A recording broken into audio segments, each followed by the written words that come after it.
Todo school to be part of our discussion. School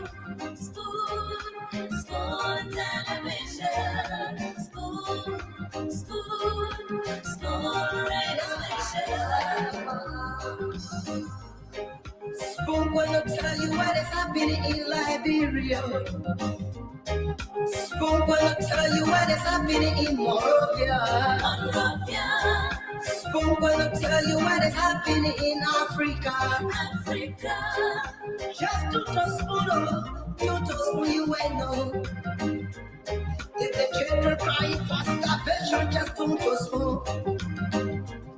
You want to get a news update, my brother, to spoon. You want to know what is happening, Morocco, to spoon. Politicians want to make their decision, just to spoon. You want to know what happening in the ministry, to spoon. Yeah, to spoon. Yeah, to spoon. You from Funjama, Maryland, to spoon. Yeah, to spoon. If you eat keep my graduate, my brother, to spoon. You got a spoon TV, you got a spoon radio, to spoon. Yeah, to spoon. What? Yeah, Rastafari. Kiribaba, kiribaba, kiribaba. Kiribaba, kiribaba, kiribaba. Design a special one from the CEO standing with the spoon. And your boy, right in the south of man. Charges on the beat. To the spoon to get your information. To the spoon to be part of our discussion. School television. School radio station. Spoon gonna tell you what is happening in Liberia. Spoon gonna tell you what is happening in Monrovia. Spoon gonna tell you what is happening in Africa. Just to spoon you ain't know. If the children crying for starvation, just to spoon. You want to get a news update, my brother, to spoon. You want to know what is happening, Morocco, to spoon. Politicians want to make their decision, just to spoon. You want to know what happening in the ministry, to spoon. Yeah, to spoon. Yeah, to spoon. You from Funjama, Maryland, to spoon. Yeah, to spoon. If you eat keep my graduate, my brother, to spoon. You got a spoon TV, you got a spoon radio, to spoon. Yeah, to spoon. What? Yeah, Rastafari. Kiribaba, kiribaba, kiribaba. Kiribaba, kiribaba, kiribaba. What you want? Yes, what you got today? School TV. School. Yes, what you got today? School TV. School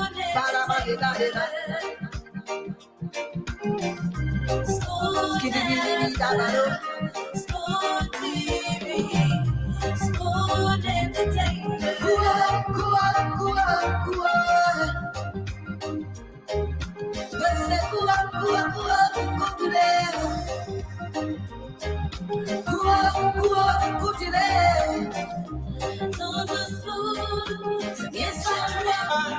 A special one from the CEO CEOs can with the spoon. And your boy right in the South Bend. Charges on the beat. To the spoon to get your information. To the spoon to be part of our discussion. Spoon television. Spoon radio station. Spoon gonna tell you what is happening in Liberia. Spoon gonna tell you what is happening in Morovia. We here again. Get glued to your radio, whatever gadget you have. Call a friend to tell a friend that indeed the most informative and reliable program, Spoon Talk, the beacon of hope, the fountain of beautiful broadcasts for this dispensation and dispensations to come, is on. And key national issues will be discussed as liberty, union consensus is show we've got above our rights to prove we overall prevail. James Good Diplomat is on the other end. The CEO has joined, and it's going to be super. The rest of the folks will be joining in split meanings. I'm your sound coordinator. The name is Rufus Divine Cannon. Before much I do, today's edition, who's going to be on the hot seat, is Unity Party Steward, Reverend Luther Tappet. We're going to be talking key national issues. Good evening, James. How you doing? Good evening, Rufus, Honorable Divine Cannon. What the honorable coming for again, Baba? What about you? How you doing? I'm okay. What the honorable coming for again? You honorable man, woman. CEO, compliment of the season. Wishing you the same. How you doing? I'm grateful as always. Merry Christmas to all. Sorry. What? The voice going? The voice going. We're trying to get it back. Merry Christmas, Rufus. How you doing? How was your Christmas, man? Actually, it's today, right? Yeah, the celebration is today. Just in the studio while others are out there chilling. We are called to duty and doing it to the best of our ability. Well, I can say this to you. Thank God for you, man.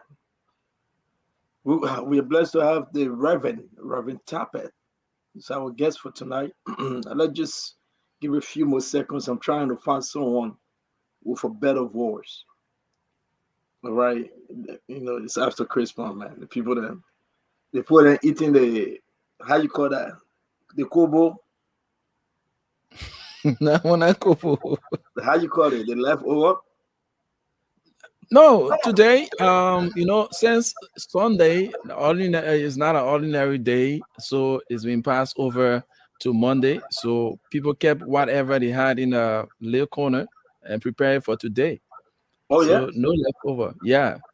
Oh, well, I did mine yesterday, So today just relaxing, drinking a lot of ginger tea, but, we good. I was expecting to get some Christmas gift from friends like you, but it's hard to come by, The Christmas gift you always get from me is that greetings, that warm greetings, until otherwise other. Spiritually, we are in prayer. That's the best thing you can ever get from somebody. A person who will get on their knees and pray for you. With our season. Yeah. Oh yeah. Pray with our season. Yeah, see, maybe I'm not alone. Let me bring in Kev. Kev. What's up, Kefiko? Not bad. You see, he sound better, right? Yeah. Kev sound better than me. Thank God. Cool. It's crazy. Yeah, man. Cool. Yeah, very cool. You're cool over here, seriously. Cool, Rufus, I can tell you, my man. You wearing t-shirt. Yeah, it's cool. I hope I was in Liberia right now. Even James want to go back. The guy talk to him. He said he not doing that again. Going back. Yeah, I want to be in Liberia. I want to see friends and family celebrate Christmas. James, I Kev, can take when are we going back, Kev? sometime next year. What, early next year? Sometime we can give out our information. I don't trust James and his people. Wait, You James, just want to James, say ANC. You want to put more on ANC, but you find it miss. Kev, Yeah. your Santa Claus hat fell. Want to say to all of our followers, welcome to the show. We're going to be spending 2 hours with the Reverend Tappet from Unity Party. He's the chairman. A lot of stuff been happening. Unity Party, this Reverend, this chairman, he's going to talk to us the way forward, the new plan 2023. Just invite your friends, man. Come and listen to Reverend Tappet. You know, what's going on with UP? Since Reverend Tappet took over, a lot of work. If you follow him, he's been traveling. He was here in the United States, Canada. We just heard from Ambassador Borka concerning who will be his VP. That is very close to his chest. He's not saying anything. So we got to squeeze everything from Reverend Tappet tonight. We got to squeeze him. We got to jam him. You know, we got to understand that, you know, since he took over, the transformation, what's new when you talk about UP? What's new? Kev, well, I mean, what's your thought? I mean, he's in the back. We'll be bringing him on, but talk to me, Kafiko.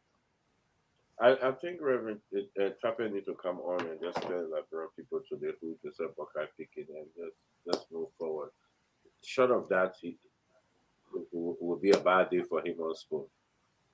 He must come on and tell the people who running alongside with Joseph Barker. Yeah. He doesn't know. No, he doesn't know. Then he should leave the party if he doesn't know. No. That's not how it works, Kev. He's the chairman. That's the sole priority. That's the sole priority of the standard bearer. So he don't brief him. He don't have. Why not we bring him on? Because you want to start too early, but it doesn't work like that though. Only the stand-up bearer. When the stand-up bearer decides, right? Then he call the chairman, the secretary, the leadership. What's wrong with the team? With the team, you cannot just let your chairman know a little thing. I move for that, man. But let's bring the man on, man. You don't trust this. Hey, that's anyway. You know what? I'm going to bring in Reverend Tappet because I got to keep my voice. You gave me hot done so early, you know. But Reverend Tappet, understand, he's a reverend. He know how to preach, so he know how to talk, you know. And I hope you're ready. But good day. What's happening at your end? My end is okay. At least we're not experiencing the cold like the way it was a couple of days ago. Though the place still cool, but not like before. And we're celebrating the Christmas. Thank God for that. Thank just God. Waiting the chairman to come speak. Yeah. So Rufus, today we saw that the president did something. Give us some update. He was on Peace Island. I heard that he was starting that initiative on Peace Island. What do you know? Well, in detail, I did not follow out on that, basically because we have other things doing at the station here, so I wasn't really following on that. But if it is in the interest of the Liberian people, we look forward to seeing the better coming out of it, because now is the time that you find out that politicians are out doing what they can do best, as always, to win the minds of the people. So if the president is out doing what he found himself doing, that should be a long-lasting thing and not just a cosmetic approach. Because, mind you, over the years, politicians will normally do things in a cosmetic way because they want to win the minds of the people. But if it is in the best interest of the people, we look forward to longevity. Thank you. But let me say this real quick before. You are muted. He was on the phone. He talking to somebody. Kafiko. Yeah, let me say this real quick, James. Last night I was on the dinner table, and it's all on social media. front page carried the story. The passing of the standard bearer of a political party, Dr. Daniel Cassell. On behalf of the network, we extend our deepest sympathy to the family, the wife, through this press statement, and the family of Dr. Cassell. The people's, put it up, please. The PLP party, again, we want to say that we stand with you guys in mourning. It was shocking. We were at the dinner table. I think we're getting a feedback from Rufus. Can you make some adjustment? We were at the dinner table and we received the information here in the United States.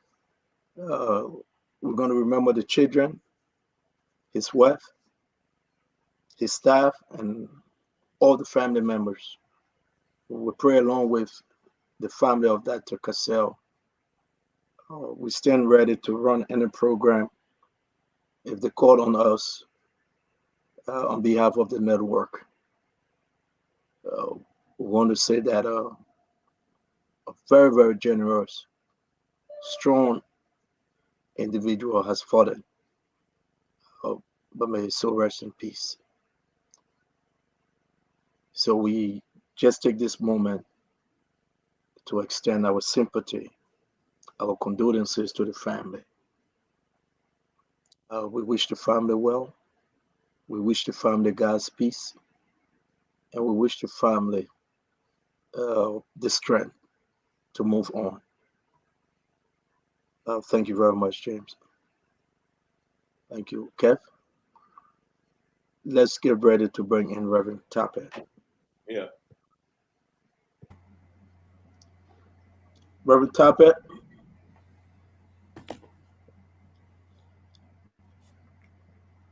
Good afternoon. Good afternoon from my end. It's good to see you. Good to have you on the Spoon Talk. Welcome again.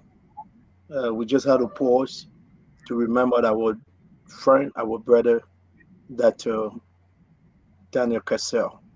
But it's good to have you. Thank you for joining us. Well, thank you so much for having me again, CEO, for the privilege to be here. And of course, Merry Christmas to you and your family and Kev and all of your wonderful people who have been giving a lot of good information to the people of Liberia. And Merry Christmas to everyone and Happy New Year. And let me also use this opportunity to join you and send our heartfelt condolence to the Cassell family and the PLP family who have lost a sudden loss of their standard bearer, a good man that I had a privilege of meeting before he went back to the States. And the whole nation was shocked this morning to hear of his demise. But we can question God, and may his soul rest in peace, and our prayers and comfort to his wife, his political institution, and of course his entire family. Yeah. Thank you. I usually, whenever issues come up concerning the country, our political party, we text. I was glad he appeared on Spoon Talk twice, I think 2 or 3 times, and he was a very strong going guy, and we wish the family God's peace, the peace that surpasses all understanding. When you're in this moment, only God can counsel you, only God can drive you through. So Reverend, but we will be awaiting any further information that we can share with the folks back home and here in America. But it's good to have you, Reverend. It's good to have you. Well, thank you, CEO. Thank you so much. Privileged to be with you today. Oh, I believe you back home, right? You're in Liberia now. The last time I spoke to you, you were somewhere in America. What's going on? How have you been? And how's the party, Unity Party? Where are we today as we approach the year end, going into the brand new year? Where are we when we talk about Unity Party? Just give us your intro and an overview. Well, thank you. As you rightly noted, I was in the US for 3 weeks, and the main purpose for being there was on two fronts. One was to introduce myself to the partisans and loyalists of the Unity Party, or sympathizers, and those who even love our standard bearer, to for me to introduce myself to them. And I was able to, travel to a couple of states to make cross sections of Liberians in different parts in the Midwest, in the Northeast, and other parts. And of course, it went very well.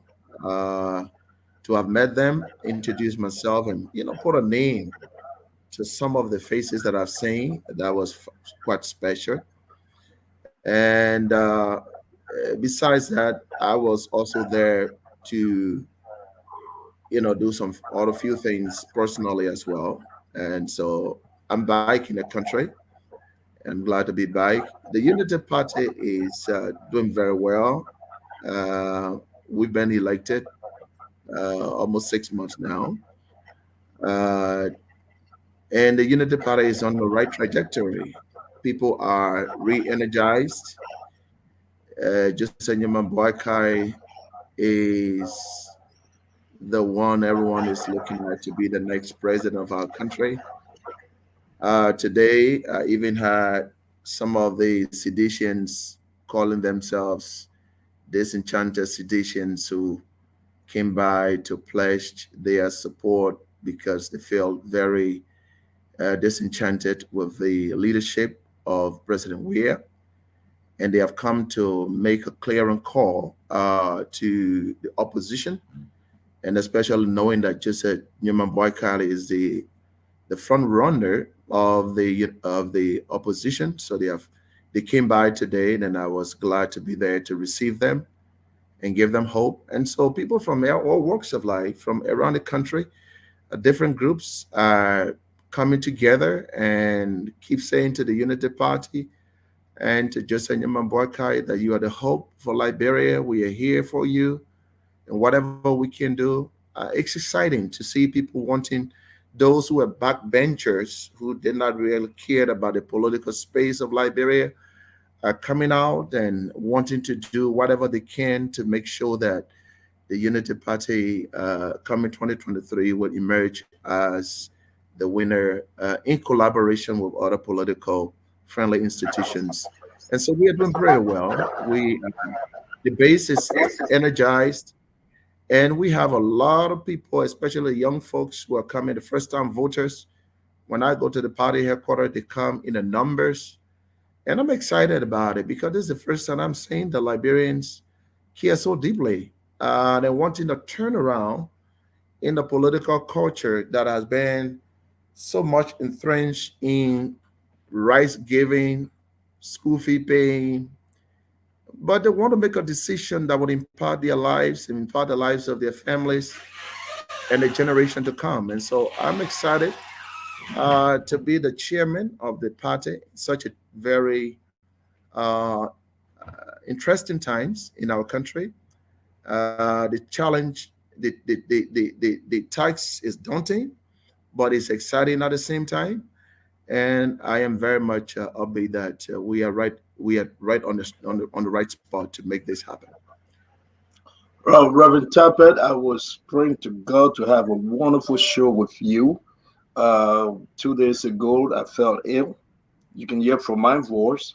So sorry, yeah. So when the other guys jump in, I have to go in the back for a minute, because it's killing me. My headache is bad. So I will just manage it, but I know I will be leaving you in the good hands. Let me say this to you. I want you to go back a little bit. Welcome to the show, Eugene Fagon. It's good to have you, my brother. I see Dr. Peabody is joining us likewise. Welcome, Dr. Peabody. All right. So once I'm leaving, Dr. Peabody will take over. Let me ask you a quick question. You said something about today. Some disenchanted sedition went to visit Ambassador Boakai. Can you talk to us a little more? I believe I heard you saying that, but can you please? Yes. Today, what I was relaxing with my family. My wife's birthday is Christmas Day, so we have a family time. And on today, we just have games with the kids. I kind of take it very easy. Makes it a real family day to be home with my family. But when I was there, I got this call, urgent call, to quickly go the residents of the standard bearer, and that there were young people, seditions, who have come to read a petition according to them. And so, as the chairman, I have to break that family protocol and quickly drove to the standard bearer's house. And upon getting there, I saw a lot of young people with their own drums and bands. And they said, "Look, we, chairman, we're here to read a petition asking the opposition to unite, to come together, that we made a mistake of electing President Weir, and we cannot afford to have him be the president of our country for the second time. So we have realized our mistake. We want to come back home, according to them, and we ask you to make sure that all of the opposition are united to make sure that this happened." And I couldn't believe it, CEO, that these young people, some of How them many? that I knew I'm sorry. In numbers, who were how very many? How many you think they well. were? There were about approximately about 35, 40 of them, but they were representatives, according to them, from different districts. And they said to me, "We are going to come in the numbers, about thousands of them, to the Unity Party headquarters in the new year to come and join the party because they believe in the leadership of Jose Nyuman Boakai, and they cannot even So fathom I beg you the because thought of seeing I beg you, President Yemi Reverend. coming." Do you have any Yeah, photos, any recording, any pictures? Can we see something? Did you guys take pictures?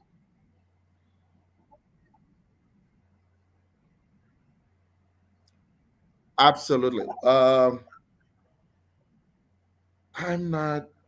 If you have it, I'm not sure. Okay, just let me send it. Just see. send it to I can me. send them to your Yeah, Facebook if you don't send it mind, to my through your WhatsApp. Send it phone. to my Messenger, WhatsApp, whatever. Send it to me on the phone if you don't I mind. will. Yeah, Let sure, me definitely I will. thank I you. Let will. me step back. Dr. Peabody, can you please take over the show? And let's do the two question quick. I Um, will. yes, I I was will. just I will. interested about what is happening today. Thank you, Dr. Peabody. I will be on, but I will be quiet. Go ahead, Dad. Thank you, CEO. Good to see everybody. Dr. Luther Tape, Chairman. Good to see you and welcome to the show. Thank you for taking a busy schedule on this Christmas, after Christmas, to come and be part of the show. You were recently, I'm going to go around first. Let me go to Minister Fagon, and then we'll go to Kev for two questions each. Yo, And, Kev was here. Kev was here okay, first. Kev, go first. Let Yeah. Kev go first, and then Minister Fagon, and then I will come back So, to. Fagon can go ahead, Dr. Peabody. It's okay. Myself, I'm not feeling too well. It's killing me. So Fagon can go ahead. That's fine. That's fine. Okay. But, I seem like the chairman is having some problems with his. Yeah, the internet. Let me With his bring it back. Yeah, bring it back. But anyway, I okay. Chairman's back. Yeah. Yeah. Go Yeah. ahead. Who's asking? Minister Kev, you not go ahead. let me so Fagon go ahead. Okay. Yeah, Minister Fagon go ahead. Okay. First of all, let me say thank you for having me, and it's wonderful to see you after the Christmas holiday, and CEO, I'm sorry for your illness, but you can hear my voice and know that I'm also under the weather. Having said that, let me say hi to Dr. Lofa County, Chairman of the Unity Party.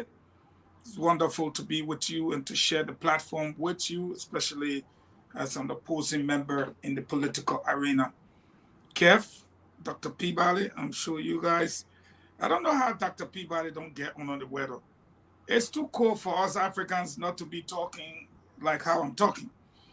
But you know, I got my medication right here.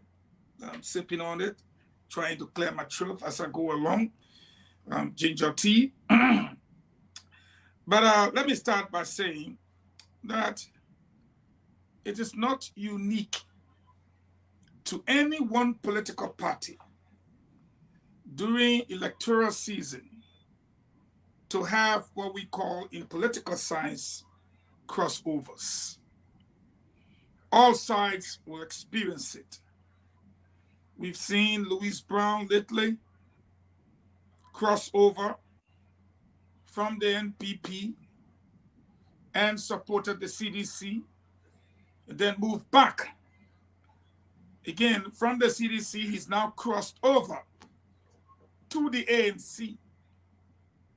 I myself, at one point in my political career, affiliated with the ALP of Benin Ayure.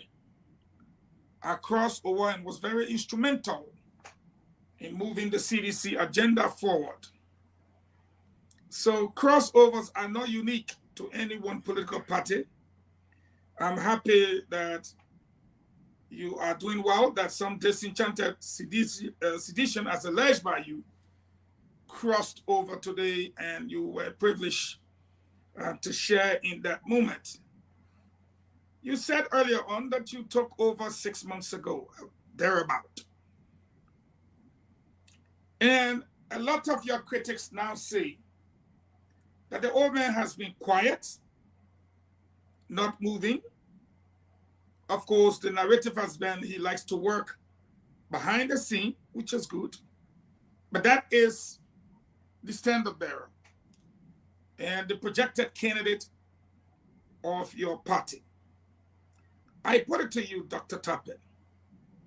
You, as chairman of the party, what is your record for the last 6 weeks in terms of anything coming out of the Unity Party? Programs, projects, the optics of seeing you out there, town hall, whatever you've organized just in the last 6 weeks to put your critics to rest that you are the man for the job and that the party has not been dormant under your leadership. And I'm not talking about 6 months. I want the last 6 weeks, if you don't mind.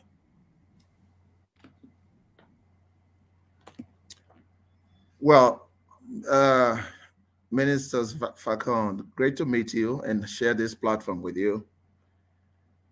I'm not here to blow my political trumpets, but what happened today is a clear indication that we have been working behind the scene to make sure that this movement, this Joseph Boaga train, is not only galvanizing the opposition, but getting people from the CDC camp. Now, when you say that, you know, crossing over is part of a political process, you know what this means a lot to us? Because practicing politicians often move from one space to another for some obvious reason, okay? But when you find young people who are not known in the political space, paying their own money, chartering their own bus, getting their little cents together and getting a band to escort them to Mastana Bearer's house, it's a clear indication that these young people are not looking for political dividend. They just want a country. They want a country that they can have a future. For me, that is what makes it so unique. It's not that Louis Bryan thing you're talking about, or this person crossing over from CDC to Unity Party, or from ANC to Unity Party, but ordinary young Liberians who don't have a job, who don't have any means of income, saying to themselves, we made a very big mistake and it is time to correct that. And they gather their own money, pay their own way without the influence of any political person. It means a lot. Now you asking, what have I done? I've done a lot in the past 6 weeks. My style of leadership is more of on the groundwork. And I tell you, Minister Vacon, there's a lot going on. I'm not going to share with you my secret. That's my secret weapon here. I don't want to share that with on the public platform. Whoa. I'm not going to do that. For your secret. I'm not going to do that. But I'm telling you, there are a lot of people out there that are coming from every corner. They are coming from every corner to come and pledge loyalty to Joseph Newman Boakai. And we're going to do that. And yeah, but I still whether you like it or not. My question was straightforward. Now, I know you have some secrets. Keep it. What have you done in the last 6 weeks with the party that can shut down your critics that say the party is dormant under your leadership? That was the question. That's not. I didn't say give me your secret. That's not true. I'm asking that's you not to true. show me your work. That is not true. That is not true. When you see a unity party of what it used to be, it's very different now. People are energized. People have governance in themselves. All of these things come through background works where people are working on the ground. We got people. Look, I'm not here to tell you what I've done, Vagon. The works are speaking for themselves. But we don't see it. Let the critics be there. Let me finish. Listen to me. 1 minute. I'm not here to impress my yes. Reverend Tapper, hold on 1 minute. Fagon, allow the guests to finish. The moderator will give you time to come back and ask your question. Let you just land, please. Let's do that. Thank you. I'm not here to please you, my friend. Vacon, in as much as I admire you for all your truthfulness, I'm not here to please you. I have a piece of job that I have to do, and I'm very strategic in what I do. I have consultative meetings behind the scene with people from all cross section of the society here in Liberia. The critics, if they don't criticize, what kind of job do they have? They are there to criticize. My work is to deliver. And what happened today to see young citizens coming over under our leadership, and we are tired with the CDC government. They have no future for this country. Look, my friend, it's a clear indication that we are on the right trajectory and more to come. I'm not going to share with you what I've been doing, but I'm going to still with what works for me. I like these background negotiations, and it's happening all across the country. I'm not going to tell you where it's happening, but let the critic talk. Their job is to talk. Tapper's job is to deliver. And I can tell you, Unity Party will be in a better shape going to 2023. We want to do what we are doing. Let the critics talk. If they talk, they inspire me. I love them to criticize. That's what they're there for. My job is to get it done. I have a mission. When I was on this show, I was clear. The mission is we want to rescue Liberia. We want to lay a new foundation of Liberians who want to see this country move forward on the platform of integrity, nationalistic platform. And we're going to get that done. Watch me, Fagon. Mark it down. 2023, Unity Party will be in a better shape to provide the kind of leadership Liberia has been looking for. That's my job, and I'm not undermining that. I'm going to make sure that happens. Can I come in? Can I come in with a follow-up? Yeah, go ahead, partner. Honorable Chairman, thank you for the admiration for my truthfulness. Unfortunately, my own party and leader did not even see that in me, which is a pathetic thought. However, if you notice, my question was not for you to share your secrets. Your critics say you are overrated and the party is dormant. The reason why I ask you, for the last 6 weeks, I should have even made it 8. The president of the country left the country for 48, 49 days. He left a gasoline issue on the ground. He left a rice shortage on the ground. People had not taken pay, but now it's the people that owes this president.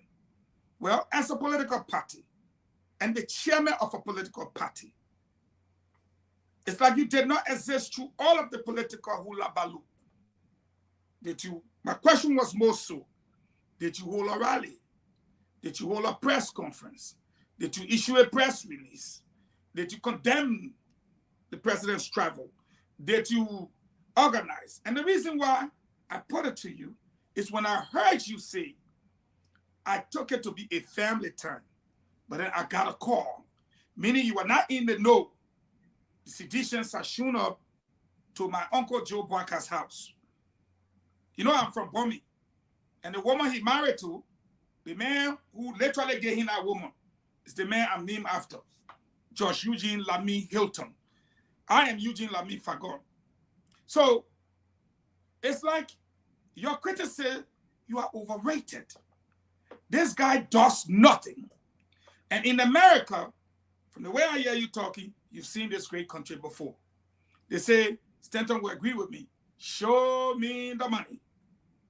So what I said to you, not tell me only, but show me what you have done in the last 8 weeks amidst all of what has happened. What can we point to and say, Dr. Tappet or Mr. Tappet or Honorable Tappet did this, he did that, he did the other. What exactly can you show us that you have done? Not behind the scenes. No. As a politician, the chairman of a political party, what have you done in the last 8 weeks that we can look at and say, yes, Dr. Tappet said this or did this? Vagon, will you say Yes, 8 sir. weeks? Part of that 8 weeks, part of that 8 weeks was in America. I've been back, this is the 3rd week. So 5 of those weeks, I was strictly there working for the party. But why I was traveling, crisscrossing the country, making sure that the partisans are rallied and energized. Look, that is something that was done that has not been done for a long time in the United Party. We're talking about press releases. We've done that. When the rice prices went up, we issued press releases. We had press conference, firing press conference by our Senate bearer, press releases from the party. We did all of that. One thing we didn't do is that we did not organize a protest. And it's very clear the reason why. The Liberian people are at the tipping point where their anger is so much. You dare not play with their anger before something wrong, very bad for our country.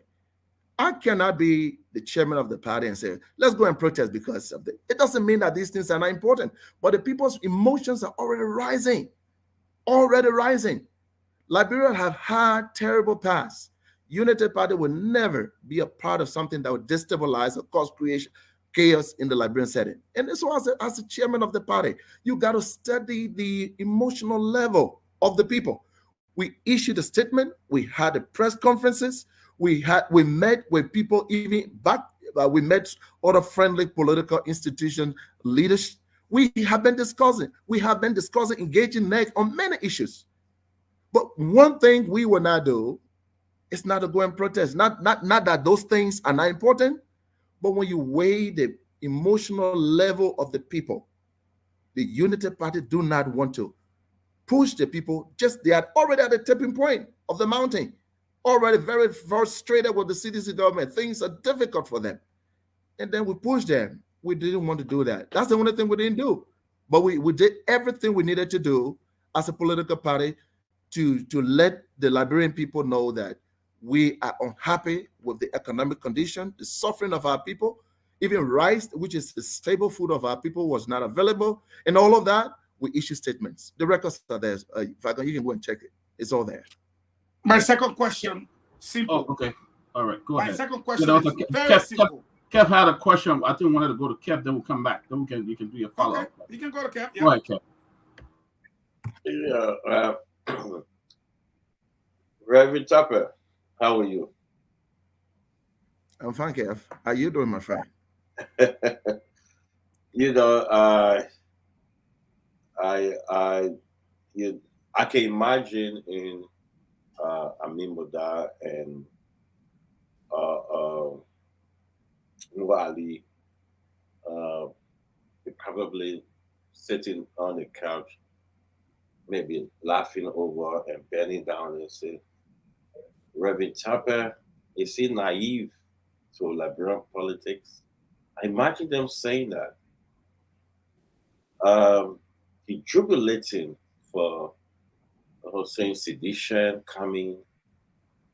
2020, when I saw people leaving the other side coming towards my friend and brother, which I know for a couple, for many years, over almost 4 decades, for the religion father, you say, my man, relax, Brown politics.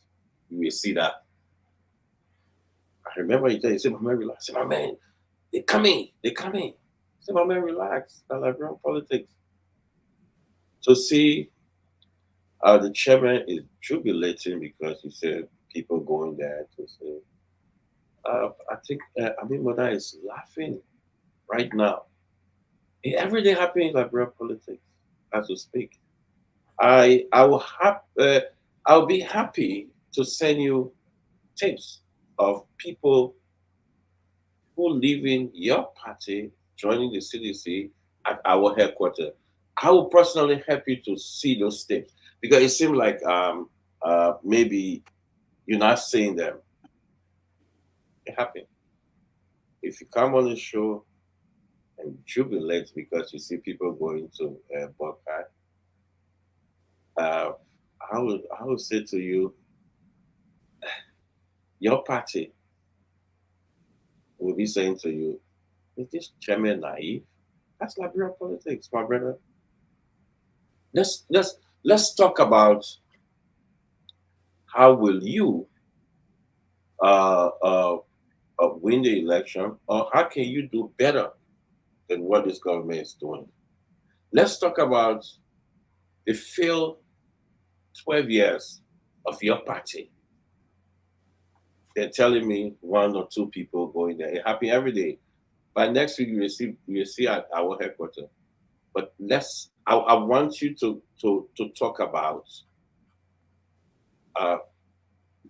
the Unity Party, how the Unity Party can be better. How the Unity Party can convince the Liberian people that we failure. We were terrible, but we can be better now. Because if you have something to run on, you will not be jubilating for 1 or 2 people coming over. Tell me, how can you make Liberia better? Let me give you one example. Let's go to healthcare. Since on Saturday, we have a couple of video from healthcare. I just want to carry to Monday because healthcare is better. It's one of the most important thing in our lives. I don't know if you have seen the video of the Buffalo Hospital. If you don't, maybe I'll happily just send it to you. I want you to tell the Liberian people what can you do better than that, because they were not there 12 years ago. Nothing was there. Tell us why you did not produce healthcare for the Liberian people. That's it right there. We can go through that. I want you to look at it and tell me how can you do better than that. Don't tell me crossover. Crossover happened. Thank you, Kev. How can you do better?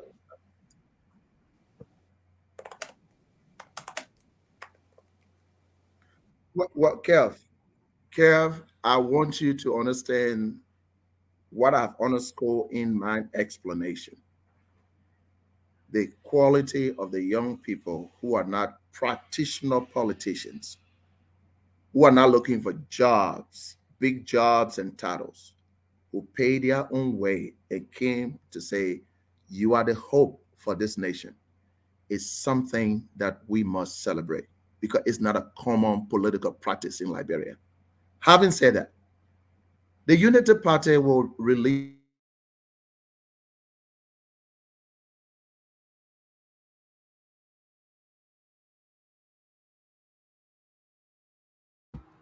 Chairman has an internet problem.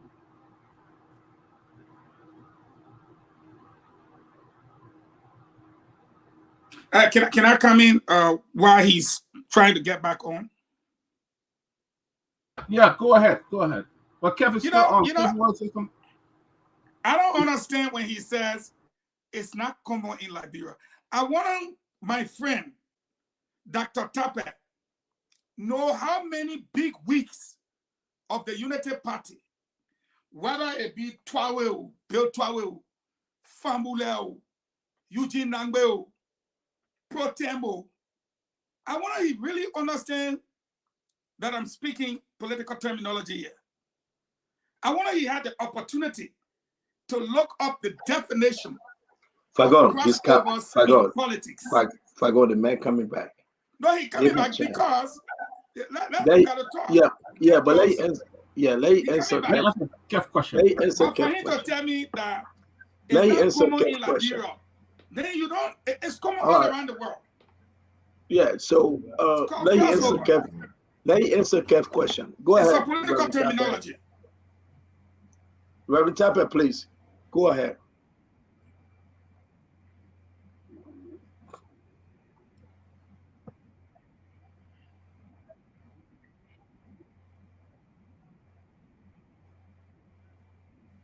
You are muted, Dr. Tapper. You are muted.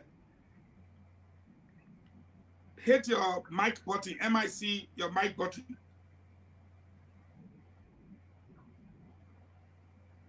Can you hear us? Okay, what I was saying is, okay. Yeah, I'm not hearing you. I can you hear us now? We can hear you. You hear me? That's the people. Are you moderating? You gotta. Can you hear us? His internet is. Yeah, internet keep going up. Yeah, you know. But again, Dr. Peabody, you know, I want the chairman to talk. He's Minister Fago, right? He says uncommon. It's common in Liberia. For tomorrow you will see this person, tomorrow you see this person, and all that. I think the Unity Party needs to tell the Liberian people what can you do differently than what's happening right now. The reason I was deliberate to show the emirate. Tell me what can you do differently than that. Then we go from there. We go to education. We go to that, and I'll explain to the Liberian. Let me say this. Let me make our question because but Kev, because you have an internet problem. Let's make our question short. We shouldn't take long explanation. Yeah. Let's be precise. Yeah. Okay. Let's do that. Let me bring him back on. Yeah.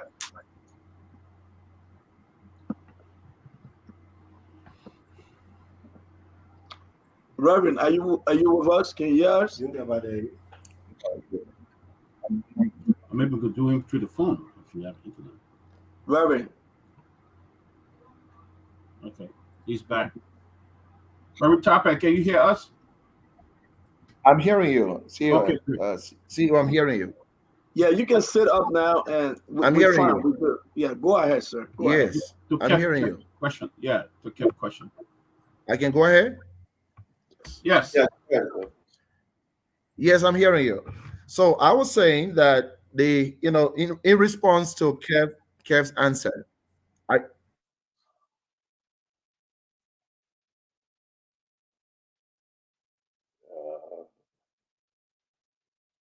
like the internet is kind of bad in Liberia, but we're seeing a clip of the photo of the functioning. Yeah. You know, today holidays, so a lot of people on the internet. Load. Yeah, I mean, he was saying maybe. I mean, what he was alluding to some of the.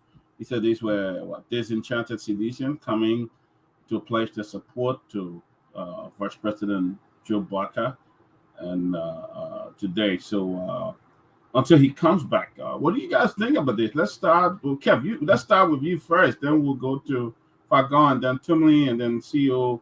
Let's start with you, Kev. Kev, what do you think about this? Dr. Peabody, most of the young guys in Liberia, you can find that even the ANC do have people who will show picture like this. I think at this stage, bragging about one or two people coming, probably, but I think there's about 10 of them, maybe less. You understand? Kev, did you check them? Something wrong with you. The people got on t-shirt, he said 10. Please put it back, or let's check the people. The chairman is back. The chairman is back. One check, we can see the human being. Let's go back. The chairman is back. So let's go back to the chairman. Chairman Topek, welcome again. Maybe less than Chairman, can you hear us?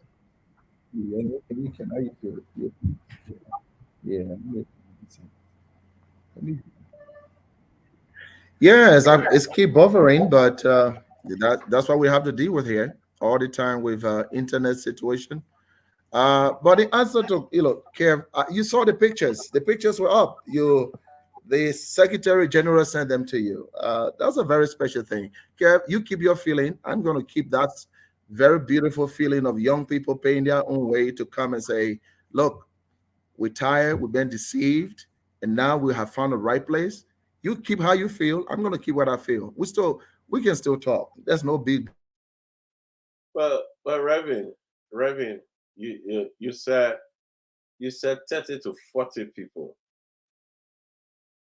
You know, I love a fight. I love a fight. I'm a fighter. Look, it's CEO. Kev, let me call the Reverend and let's try to do this by way of the phone line. Yeah, let me talk to the panelists and talk to. He said 30 to 40 people, man. I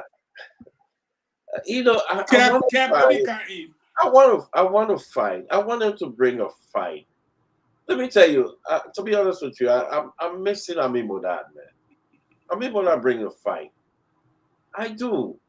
I'm seriously. More Ali going to bed or what? But let me say this. All right. Chairman, chairman, actually, CEO, if you look at the picture, I encourage all of you guys to check. He said they hire their own musical people. You will see them in the background. They charter their own bus and they came. All right. But when you look at the people, there are 6 in the white t-shirt saying disenchanted seditions. The picture speaks for itself. Wait, Kev, let me say something. And that's why I said to the chairman, it's not unique. But if we say crossovers, if I'm going to come from my house for 6 persons, and it's not Bill Twally, it's not Eugene Langbe, it's not Henry Famula, it's not Numene or Socrates, it's not all the big wigs. I'm kind of honestly disappointed. All right, hold on 1 minute, Honorable Fagon. Reverend, I sent you the link. Check your WhatsApp. You got it? All right. So can you hear us now? Is it better? I'm hearing you. I'm hearing you. Thank you very much. So Dr. Peabody, take over the show now. Okay. Chairman, you want to finish the question that Kev asked, and then we will go to Kev has one more, and then we'll go to Supremely for his 2 questions. You want to complete that, Chairman? Yeah, sure. I wanted to say here that the Unity Party has a track record of fixing stuff that are spoiled in this country. I don't care what anybody says. The Unity Party was able to rescue the country that was completely devastated by war, almost 2 decades of war, and brought the country right back into an arena of recognition and respect. And we're not going to let nobody bully us on our records. The records are there. You can either agree with it or not. If you want to do the politics with the results, it's up to you. But the country was declared a failed state by the United Nations in 2003. A United Party, through the leadership of Madam Salif and our standard bearer, Joseph Nyaman Boakai, brought the country back. And Liberia started doing business with other countries. And you want us to run away from our records? It's up to you if you want to believe it or not. But the Liberian people have saying that George Weah government and regime is worse for them in terms of economic dividend, in terms of job opportunity, in terms of respectability to the office. You all knew what Madam Salif used to do, the respect she used to bring to that office, and the investors that used to come. Where are they today? So Unity Party will bring that respectability back into governance process. We want to fight corruption. Our standard bearer is an integrity icon, a man who worked in government for many years and has no stain and trace of corruption. He's going to bring that on board. You know, Liberia is a small country, a smaller country, needs the international investors to help jumpstart our country. How many investors have come? How many jobs? Okay, let me move on to what have we done? Look at the civil servant. Look at the civil servant. Every month, the civil servant cannot even be sure of the salary that they are earning. How do you plan your life? How do you plan your budget if the salaries of the civil servant is not constant? How do you plan that? We want to bring that back. We are going to employ and make sure that people of timbers and calibers, people who are astute professionals, we had all these parastatals, and we bring respectability back to the public sector. Not people who don't even know what to do. You go there, they don't even know what to do. All the sectors are crying. Unity Party is going to bring that. We are professional people. Many of Unity partisans across the world are willing to give all their best to restart and revamp the economy. Who's going to trust you when people who don't understand economic variables and things about moving the public sector forward, they are not in charge? When Unity Party was there, most citizens had jobs, they have opportunities. But nowadays, if you don't wear that red cap, that blue, whatever color you have, no one cares. It's like we who are not citizens are not supposed to be Liberians. You kidding me? Or because I have a different political persuasion, I've not been treated as though I don't have rights in my own country? You kidding me? On a Unity Party, when all of these people from the CDC arm were being recognized and given opportunities? So these are the things we're going to bring back. And we're going to lay the foundation of trust, integrity, and fight corruption. Look at what has happened to this government. Look at the sanctions on ministers. You think America lowered the bar because it's President Weah? No, America doesn't lower bar for anyone. She's not afraid of anybody. You think she lowers her bar because of President Weah? Absolutely not. So we are going to do whatever we can to make sure that Liberia raise her image in the international sector again, where people are going to respect us and investors are going to come. Look at the security level. Look at the security.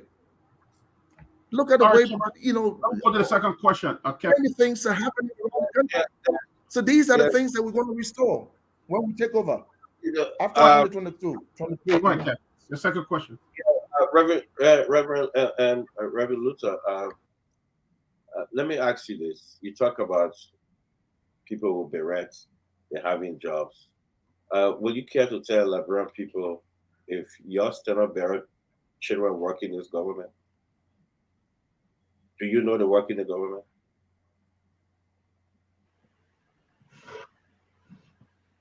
They work in the government? What are you asking me? That? Yeah. I can't speak to that. So you don't know that I can't speak to that. Your sons of your standard bearer work in this government. You don't know that as a chairman. You don't know that. I can't speak. I can't. If they were civil servants before the government came over, asking you if they were civil servants in a power status, Reverend, is their right to work there? Reverend, where the children work at? You don't know where your still children work? Do you know they work in the government? I said if they were civil, look, to be honest, I do not follow their professional life. I'll be candid with you.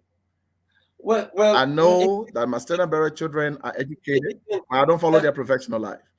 But I do know there are many Liberians who are marginalized all because they don't wear your barracks. They have been treated like they are not Liberians. There are many. Kevin, you can't deny that. You know, it's true. So if they were if they are still there, that means their professionalism has given them the platform, and they cannot remove them. Honest, yeah. But you're telling me I can't speak to that because I don't know much about their professional we can't talk connections in their workplace. I don't know, so I don't speak to them. No, I would have. Kev got a question, but I wanted the Reverend to finish answering, then Kev can finish his question because we can talk over each other. Kev, go ahead. Are you done? No, being a chairman means I know everything, Kev. Do you think I'm not God to know everything, Kev? But Reverend, that's your point. I'm not God to know everything. Reverend, you know the children, right? You know them, right? It's children, right?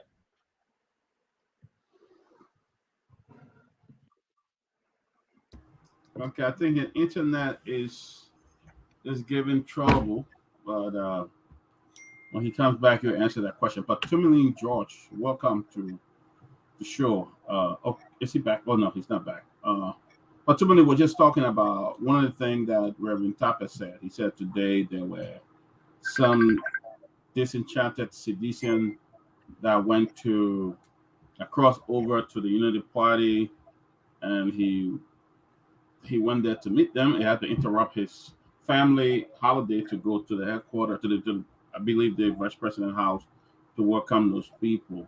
And Minister Fagon has said that the numbers is not comparing to what the chairman said. He said between 30 and 40. Kept said probably we can count the people, but that doesn't matter. Even if there were like 2 or 3 that crossed over from the party, what's your take on it? Who you asking? Tumeline is busy. Just move to the next person. I think he's on the phone. Are you with us, Tumeline? Yeah. Okay. All right. So I'll start with CEO. Let's start with you. Even if there 2 or 3 that cross over, what would you say? Well, for me, I'm losing my voice. So I'm just concerned because of what Kev said, and I hope the Reverend can answer. Jose Yimabwaka, does he have any of his kids working in this government? I mean, that's a good question from Kev. And I'm kind of confused because I didn't know that GMB have his children working in this government. So I don't want to get into it because that the Peabody, I'm not sounding right. But let me try to bring in the Reverend Tapper. Reverend, can you hear us? Yes, I'm hearing you. So much trouble with the connection anyways, but that's fine. We're going to manage it. Kev, continue with your question. Yeah, because Reverend, just because of your internet. So you tell the Liberian people you don't know that GMB children work in this government. You say you don't know at all, and it's your standard bearer, and you know those children. You don't know if they work in this government. Kev, what I'm not going to say is that I do not fully follow. I know one of them. I know Tatan is a man with he's a guy with a lot of musical talent. But frankly speaking, I do not know where he works. That is my candid answer. About Joseph Jr., I know at a point he was working at Maritime. I don't know whether he's still there, and he's been there for many years. I don't know whether he's still there. I can't speak to what I don't have information about. And that's what I'm saying about their profession. I cannot say for sure this is exactly where they are professionally. When I'm talking about many Liberians who've been marginalized, all because they don't wear your barracks. That is unfortunate. That these are Liberians and they've been denied, or because they don't belong to your party. This is my first time I've seen Liberia operate this way. We should stop it. This country belongs to all of us. Okay, It doesn't matter who's president. The president for everyone. You have to provide. It is your constitutional duty to provide livelihood for all of the citizens, not by party affiliation, not by political persuasion. So don't stick it only on the standard. Okay, before your internet go off, let me say this to you. You are quite correct. He's working at Maritime, the junior of your vice president. He working in his government. So your allegation of only direct people working, I think you have opportunity now to take it back to the Liberian people. Or if you want to stick with the misleading information, you're welcome to stick with that. But his son worked in this government. He worked at Maritime. Nobody took him from there. So and you have the opportunity right now to take it back. Will you take that back? That only people will be right to work in this government. Will you take that back, sir?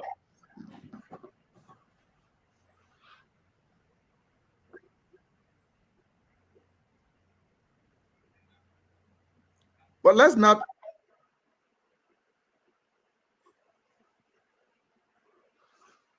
It's an issue. Can he do it? Can he go by phone or something? Okay, the chairman's back. Chairman, go ahead. And then after we'll move to the next. Can you hear us, Chairman? Chairman Topic, can you hear us?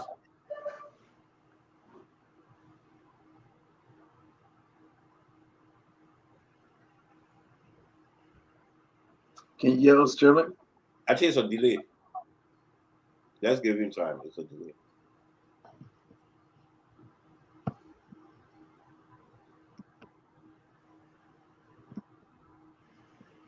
Chairman, try to unmute. If you can hear us, you are muted. Unmute.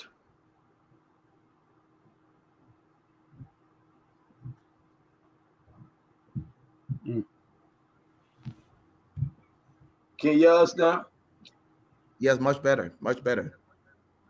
Okay. Okay. Yeah.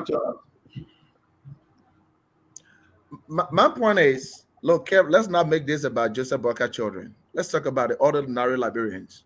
Joseph Boakai have educated his children, and they can work in this government or not in this government. They will survive. They are educated. But the ordinary Liberians who have been marginalized, all because they don't wear your berets. That's unfortunate. Let's stop making this country look like a circus of mockery. Let's stop that. This nation belongs to all of us. Our parents, our naval stream was buried here. When UP was in power, we gave opportunity to people everywhere, including seditions. So let's stop it. That's the point I'm making. It's not about Joseph Junior Boakai's children. It's about your policy. Just terrible bad for those who don't belong to you. We should stop it. This country belongs to all of us. All right, Chairman. I will ask my two questions, and then I'll go to Chairman. Chairman, you said that you did not believe the protest or the rally was necessary because Liberian people have been through a lot, and you believe you didn't want to cause anything that would destabilize the country. Do you believe that a united opposition is the only way to really remove President Weah? Do you believe that? If you do, then why you are saying that the rally was to destabilize the nation? Don't you think that is that right? Is that the democratic right to protest or to against this government? Don't you believe that?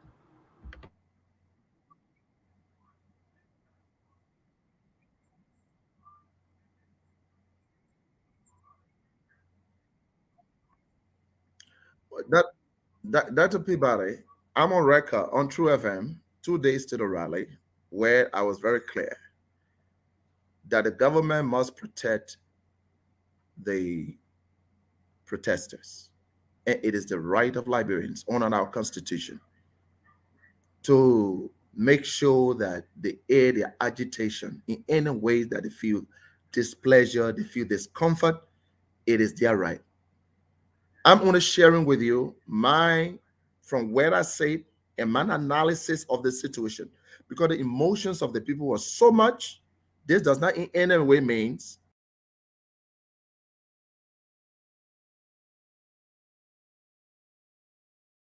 We gotta. I don't know whether we go through the phone lines because it seems like the internet system is really bad, and probably will need to go through the phone lines. But gentlemen, let's get back to the issue here.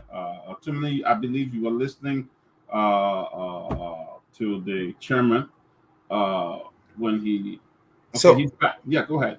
So what I was saying was that the protest was organized by ANC and the CPP.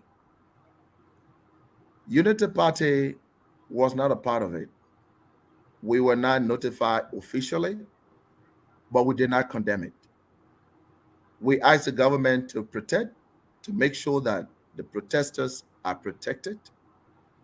But I'm saying the reason why we thought we would not going to make sure that the Liberian people at such a time where they are angry, no food, they are suffering, you might bring people on the street and don't know what might happen. That was my perspective.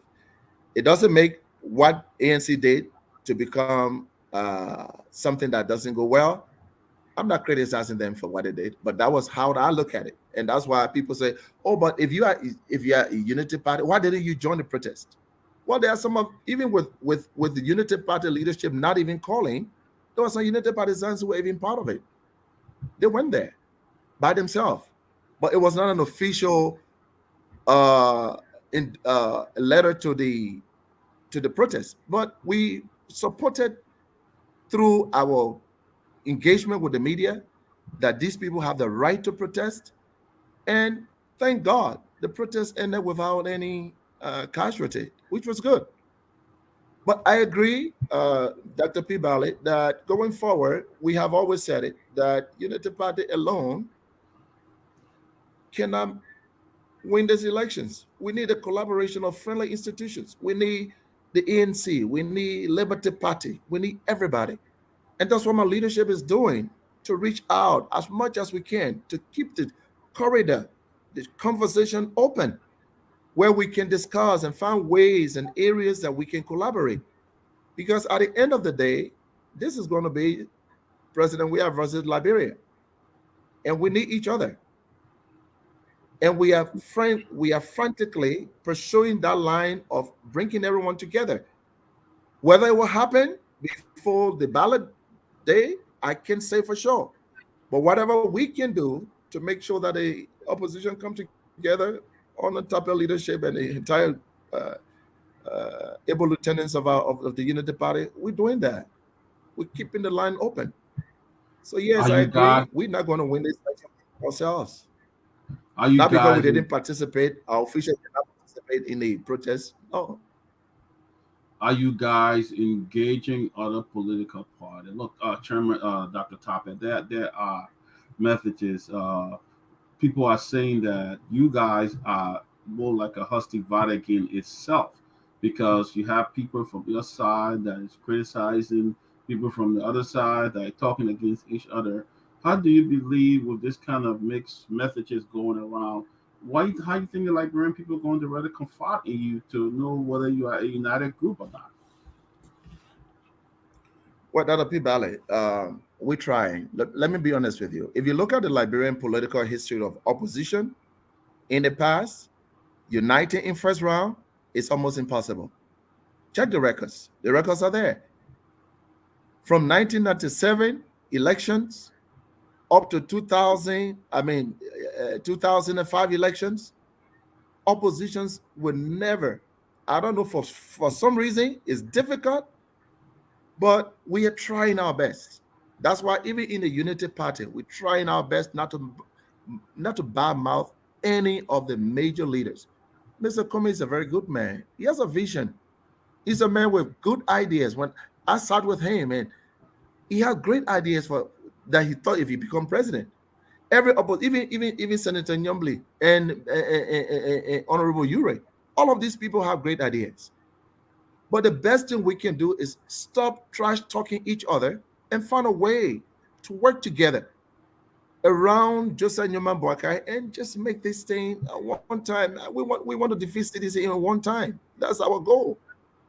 But it has to be a united front of the opposition. And from what I say as a chairman, we are doing everything we can. Whether it will happen, I can tell.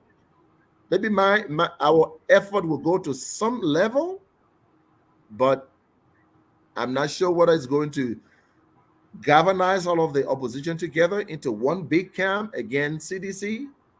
I can't say for sure, but that's our hope and aspiration. And so we are not bad mouthing anyone. We're not bad mouthing Mr. Cummins. We're not bad mouthing Senator Nyambly Kanga Lawrence. We are not bad mouthing Mr. Ure and all smaller parties. We meet, we discuss all these possibilities of coming together. So we are aware. But I can assure you, whatever might happen, I guess 2023, the first 3 months, the Liberian people are going to see how we have made some frantic efforts to unite the opposition. But whether it's going to happen, I'm an optimist. I believe it's going to happen at some point. But whether it's going to be one opposition, one ticket, I can't say for sure. But we are keeping the lines open and the communication going. All right, so tell me, George, go ahead. Good afternoon, good evening, wherever, depends on wherever everyone is. Reverend Dr. Topet, it's good to see you again, and compliments of the season to you and your family and your party. Thank you, sir.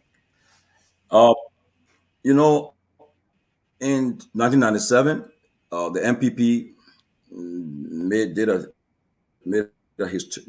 pact when they defeated 12 political parties convincingly. And in 2005, what you see today is called the UP Action Party, the Liberian Unification Party loop, that came together and said, look, we got a one unit to call, say, the UP. And it took them parties to win the election.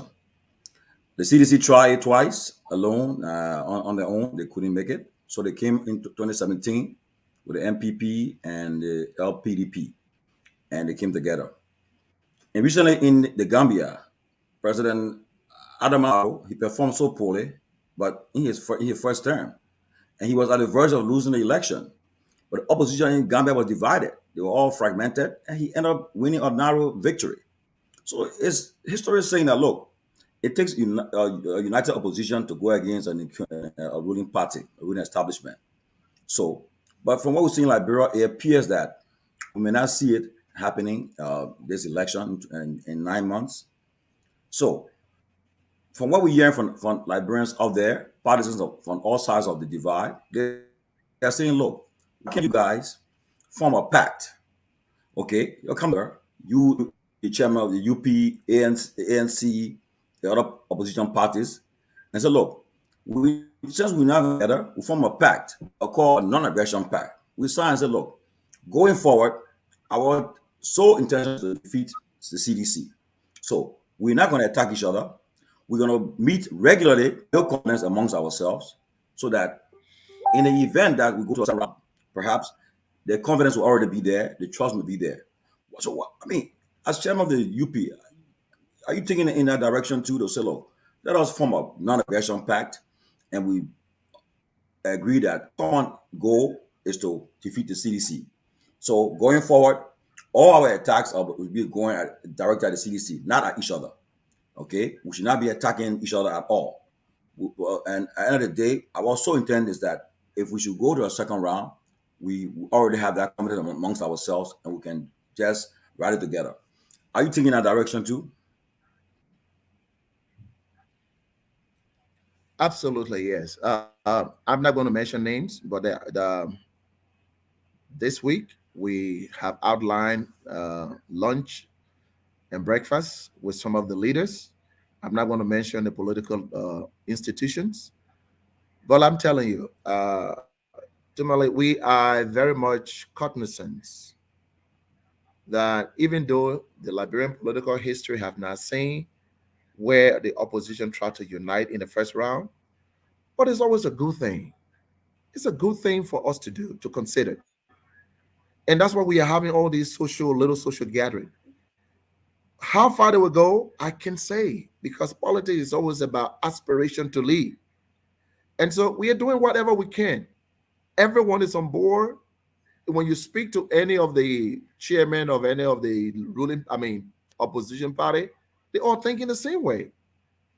But how far they will go, we're going to do our best. We're going to take it one step at a time, one step at a time. I can assure you, from now to the next first quarter of the year, we're going to hear some news that the Liberian people have been yearning for, hopefully. And I'm just hoping that all of the political leaders will understand that where we are now, redeeming Liberia, should be our paramount concern. Because when we are united, in fact, the young people that I met today that went to see my sister Bearer, in the petition that they gave, you won't believe it, what this, the last part of their discussion was, opposition, we want to make a clearing call to you. Please unite and make this thing one term. Can you imagine these young people saying that to us? They are reflecting the voice of the Liberian people. So we who are the politicians, we have to consider that.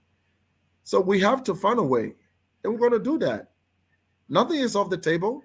And I agree, bad mouthing one another at this point would never help any of us political cause going forward. But finding a way to work around our differences and uniting to go forward is what the Liberian people want to see. And we are committed to do so. Okay. In 2017, former Vice President Boyka, he made a last minute pick of his running mate. And today we see that partisans of the UP and even those who support him, they are feeling uncomfortable that up to now they don't want to they don't want to see what happened in 2017 reoccurred. So the last time I think the former vice president, I think he's on record of saying that as early as February we will know his running mate. So I mean, as chairman of the UP, can you tell the Liberian people and your partisans that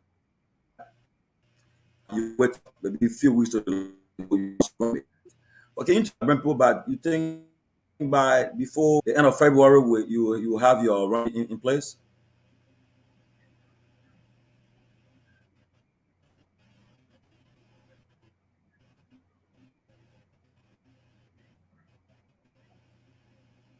It's frozen. Are we there? Okay, he's there. He's back. Well, yeah. If you listen to his press engagement, his engagement with the press yesterday over major 12 major news media houses yesterday, that was one of the areas he addressed. If you go to Front Page Africa, he was clear. He said, look, I am aware that my choice of the VP in 2017 had some political repercussion. And I can assure you that would not happen this time. He said it yesterday on his Christmas Eve message to the Liberian people. As a chairman, we have discussed it and we keep discussing it. I believe in his wisdom. I believe that even though the constitution of the UP gave him the prerogative to choose his running mate, but as a chairman, he's going to inform us. But I can tell you every day we discuss it, and I know that at the right time. But it's not going to be as late as it was in 2017. He acknowledged the political repercussion of it in 2017, and this time around, he's going to name his running mate just in time. I just want to ask the Liberian people to just be a little bit patient. As we enter the new year, you're going to hear from Joseph Newman Bokar of his running mate. And he listed, if you read that article, he listed clearly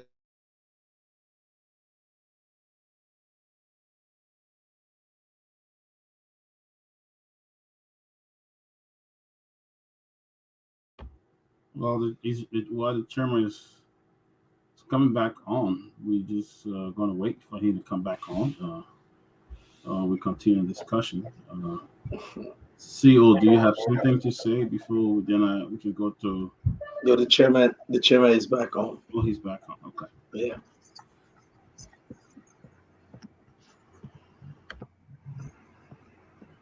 Go ahead, Chairman. And he said, look, I want a VP who share my dream about Liberia. Someone who is nationalistic. He's a man who is wise, he's observant, he's calculative, but whenever he made his decision, he stuck to it. So I believe in him. I believe he's going to do it soon. So let the Liberian people wait as we enter the new year. Very soon you will hear from GMB who will be his running mate. And whoever he chooses as the chairman will be very glad to work with such a person. Let me winning team against CDC in 2023. That quick. Yeah, go ahead, Chairman, real quick. Then we go to Honorable Fagon. Yeah, Chairman Tappe, you know, because of how politics is so fluid, and you hear, I know you're hearing it. You start hearing a lot of speculation because of when it's delayed. So I wanted to ask a question because the names we're hearing them. I mean, maybe you don't have to call the names, but are these names on the short list? Prince Moy, Senator Lawrence, Councillor Gonglo, are these names on the short list?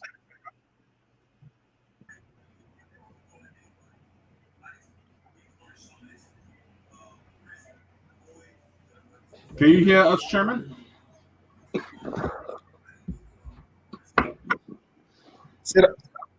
Say that again, Mr. P. I'm not. I just keep this. I'm being interrupted. What was your question again, please? Yeah, actually, I say, you know, because it's all about speculation. You know, speculation. People try to speculate. What I'm hearing, are these names on a short list, or you think, or are you going to dismiss that none of these names will be considered, or are like Senator Lawrence, Senator Moy, Councillor Gonglo, Mr. Ure, who again, Honorable Kuhn, names are these on your short list? And the names are being considered or we competed off?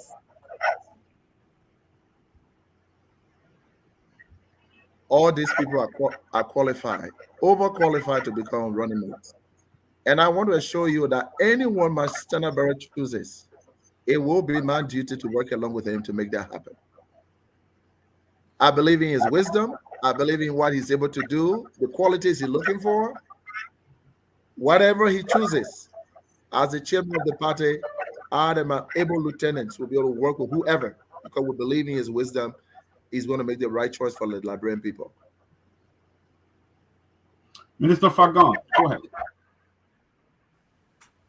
Well, this is the kind of situation I don't like to be in, because I listened to Reverend Tappe talk about how everyone were incorporated in the Ellen Johnson Sirleaf-led government, when in fact it is recorded, and it's actually a fact, that seditionists were marginalized, ostracized, and denied, and many of them were fired. We can go down the list, but this is not campaign time. And I'm being honest with you at this point when I say that. Secondly, when I hear you say that somehow during Ellen time she attracted, Ellen is not the one running. Don't forget, your candidate is Joseph Boakai. He was vice president. You may as well want to talk about his record when I ask you my question rather than Ellen. Because if you try to bring Ellen into the equation, I would be tempted to ask you that if she worked so hard with Joseph Boakai and did a magnificent job, why did she not endorse him for president in 2017? But rather passed by him and was supporting Bromsky and whosoever she taught. So I believe when you talk about the records of Ellen, then I will tell you about the Jackson Dole Hospital, that she built. Then I'll be forced to tell you about George Weah 14 Military Hospital, bipolar state of the art, River G. There's no comparison there. I could go on and on with all of the road network. If you take the 4.5 years or 5 years, if you like, under George Weah, you will see that COVID took 2.5. He used the other 2.5 to construct or attempt to construct or have completed 680-something kilometers of road network. If you talk about infrastructure, I will start with the NSA, the NPA, the completion. I'll go there. Then people will say to me, Fagon, let the government paying you. Let Kev do that job. They're paying him. What I want you and I now to discuss, it's your politics. Because I don't see where I should defend government or push government. That's not my agenda yet tonight. So my question to you again, tell me, Chairman, tell me for God in heaven's sake, why you being the lead political party amongst the opposition, I said lead, because again, you know, we're in politics. You said, you know, you are the front runner in these elections. Of course, you got to blow your trumpet. I don't blame you for that one. You got to win any way you can. But why haven't you and your party shown leadership by bringing opposition parties together under one umbrella to discuss the possibility of uniting your forces against the current ruling party, and let the Liberian people see people walking out of the meeting, people disagreeing or refusing to go there? Why haven't you taken the leadership as the lead political party? That's my first question. Why? Not when will you, how you will do it. Why have you not taken that leadership? That we can see, okay, they invited them to City Hall. I got the main internet will soon go off. They just asked answer that one question. And we sat there. No, said, okay, go ahead, Luther. I'm coming, huh? But the main internet will soon. The main internet will go off. I don't get the internet. You get in America. So The man will not answer. go off. The man for The internet you get in America. So why? No, I ain't Liberia. I'm have back you not taken the on base. Why have you not taken the leadership role in bringing these people together so Honorable that we can Facon. see if they refuse? Honorable Facon, let me Yes, tell you sir. what happened two weeks ago. Mhm. We brought 9 political parties together to discuss grounds of common interest. Last 2 weeks. That's what I said, that we are making every effort, the best way we know how, to see where we are able to unite the opposition. 9 political parties. We even led them to NEC and had a meeting with NEC, led by the UP. We have the influence. They respect our standard bearer. Many of them are endorsing him. We are taking the lead. But we cannot come to the public domain when everything is not done yet. You can't announce your wedding. You can't announce your wedding when every date is not set yet. You got to put everything, cross all the T's, dot all the I's. But we are making efforts. So when you say we are not making the leadership, that's not true, Honorable Fagon. We are. We're providing that leadership. That's what I said. Next year, the Liberian people will hear how far we've gone. Many of them are yearning to form this collaboration. So you are suggesting that you had 9 parties and this so-called rally was going on. You had 9 parties under the umbrella, and that somehow you guys did not communicate with the Liberty Party and the ANC, that somehow you deny having any knowledge with all these meetings taking place, or they were not part of the 9? We extended invitation to all of them. Only 9 show up. That's what I'm saying. Whether ANC, the Liberty, we extended invitation to all of them, but some of them did not come. I'm not going to tell you who did not come, but 9 of those come. That is to tell you we are making efforts. And you know, Honorable Fagon, the Liberian people depend on the opposition. We're going to swallow our pride. We're going to swallow our pride to liberate this country, whatever it takes, in a good way. My second question. So it means that tonight you are confirming to the Liberian people, be patient. You will not just see Unity Party. You will see a coalition like never seen before. The answer is yes. Yes. Absolutely yes.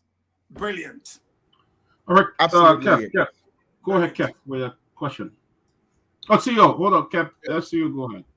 CEO. Okay, Kev, go ahead. Reverend Tapper, a quick question. Can you name me? Yes, sir. Can you name me the investors that Madam Ellen brought, and they were flourishing Liberia, and they left because of John Manuel? Can you name me them? Say that again. Can you name me the investors that Madam Ellen brought? They were flourishing in Liberia, creating jobs because of John Manuel. They left. Can you name me them? Because you said that. Oh, Kevin, it's obvious. It was through Give me the names. Give me the names. When the Meta still come to Liberia, was it under President Weah? It was under Madam Salif. They left? Meta still. They're still here. Because they're still here. No, don't tell me who left, who stayed here. You said they left. Name me the investors that left. That they were flourishing. They were flourishing. No. You said they're all gone. No. Can you I name me said, them? yeah, I want you to repeat that. I want you to get you're not going to force words in my mouth. They left. I said, during this regime, we are not seeing an influx of investors in the country as it was under Madam Salif. I said it. I did not say they are leaving. But even to give look at Total gas station, that was like the #1 from France, is now gone.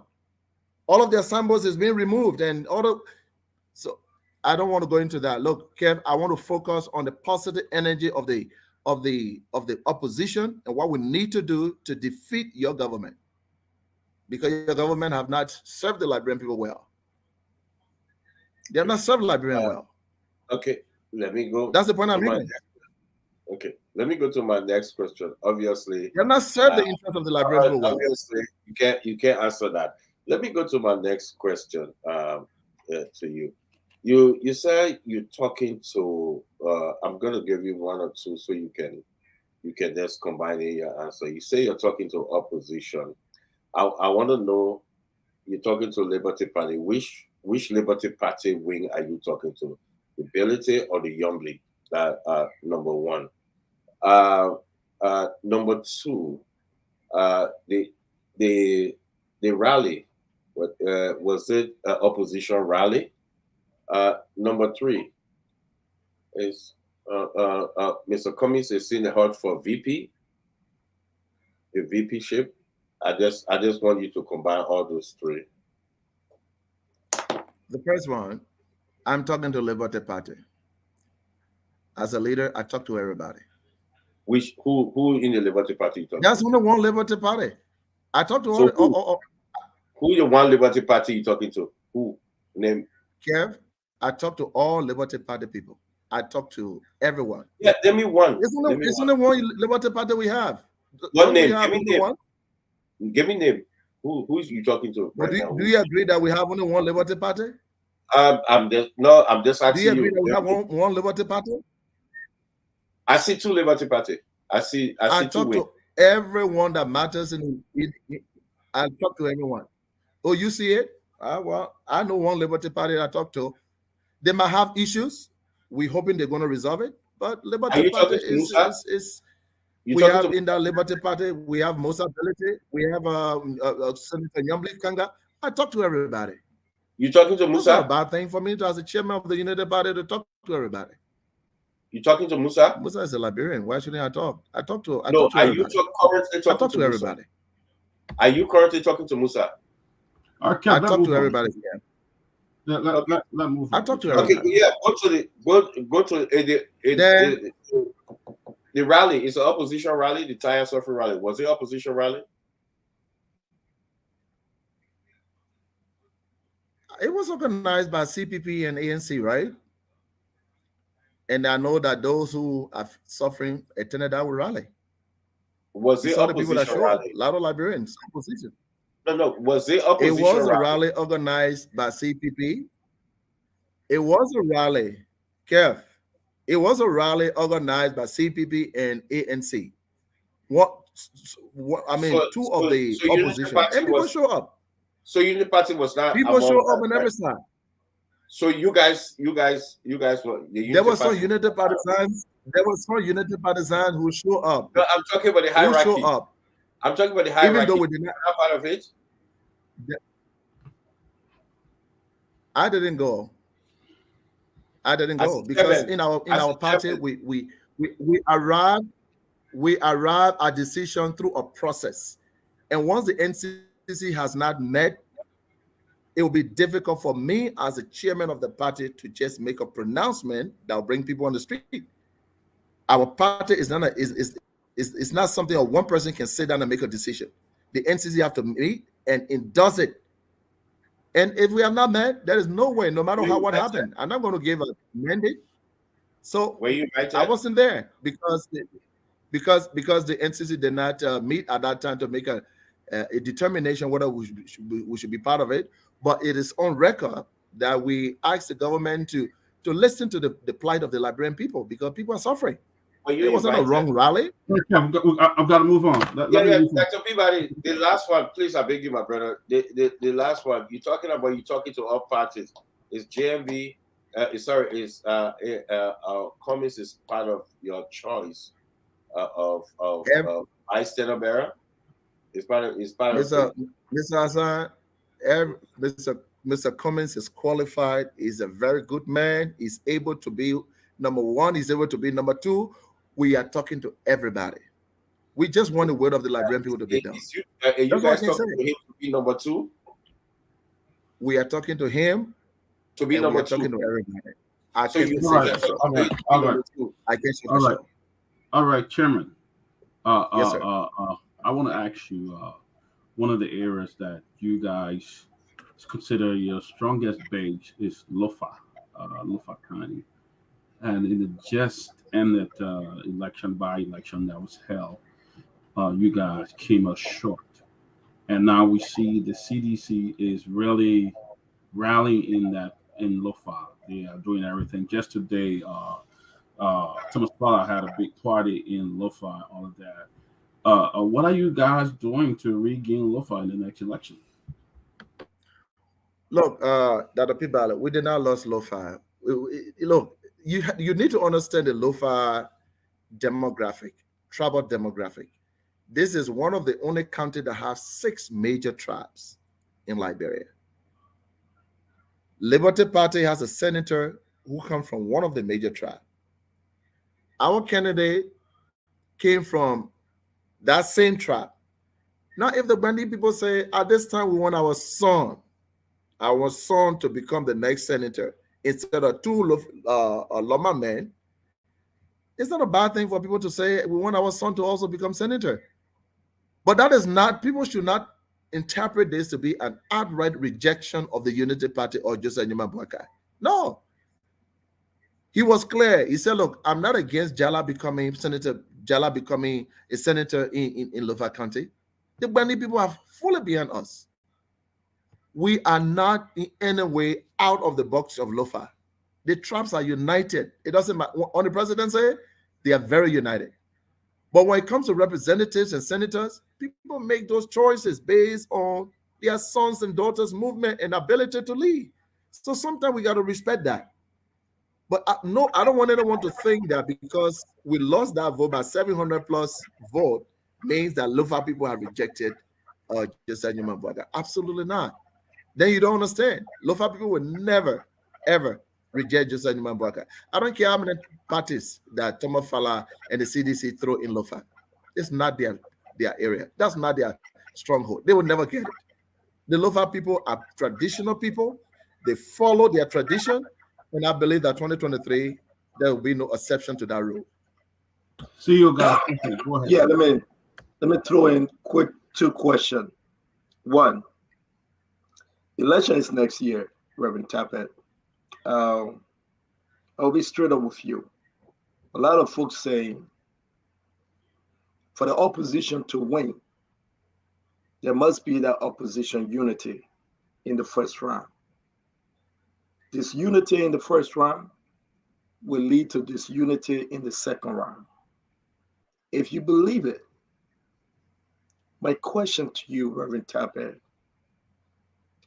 we had you on the show some time ago, and we were just, going in circle and saying, well, will you, Luther Tappet, Reverend Tappet, entertain or sit down between Mr. Cummings and Joseph Yemabwaka?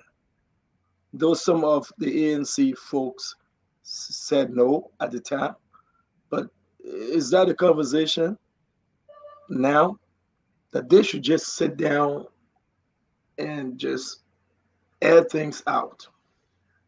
Are you guys in conversation?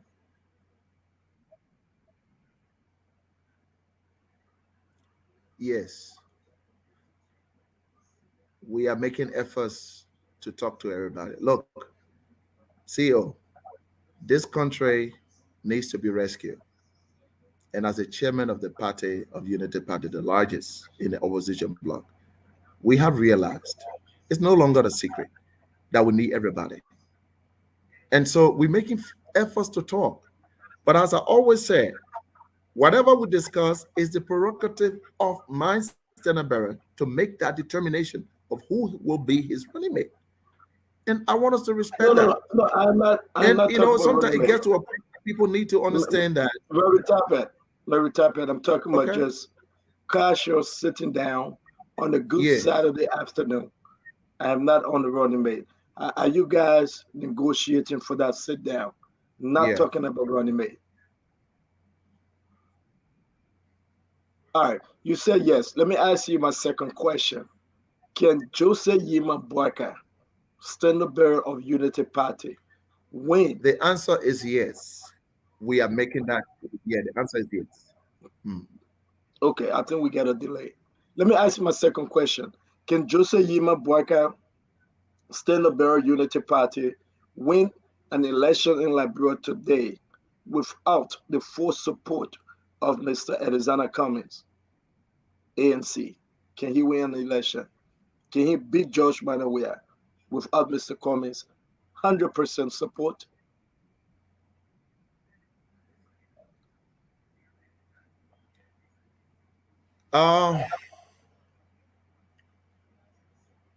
CEO, I've always said, and I will say again, the support and rallying of the opposition is key to making George Weah one-term president. Everyone is needed, including Mr. Cummings. Everyone is needed. That's the crowd of the Liberian people. And that's why we're making all of that efforts. And that's what I said. In my capacity as a chairman, we will try to see what happens. But I'm not the one who make the final determination. When things happen in the past, sometimes it takes difficult time for people to rebuild. But I know the good heart of Mr. Cummings. I know the good heart of my standard bearer. I know both of them love Liberia very much. So whatever it takes, it's possible that they're able to sit down and come up with one conclusion. But whatever it takes, we saw it is my role as a chairman to make sure that reconciliation and uniting the opposition bloc. But sorry for the delay. I mean, if I go, let me throw in this real quick. History would tell us,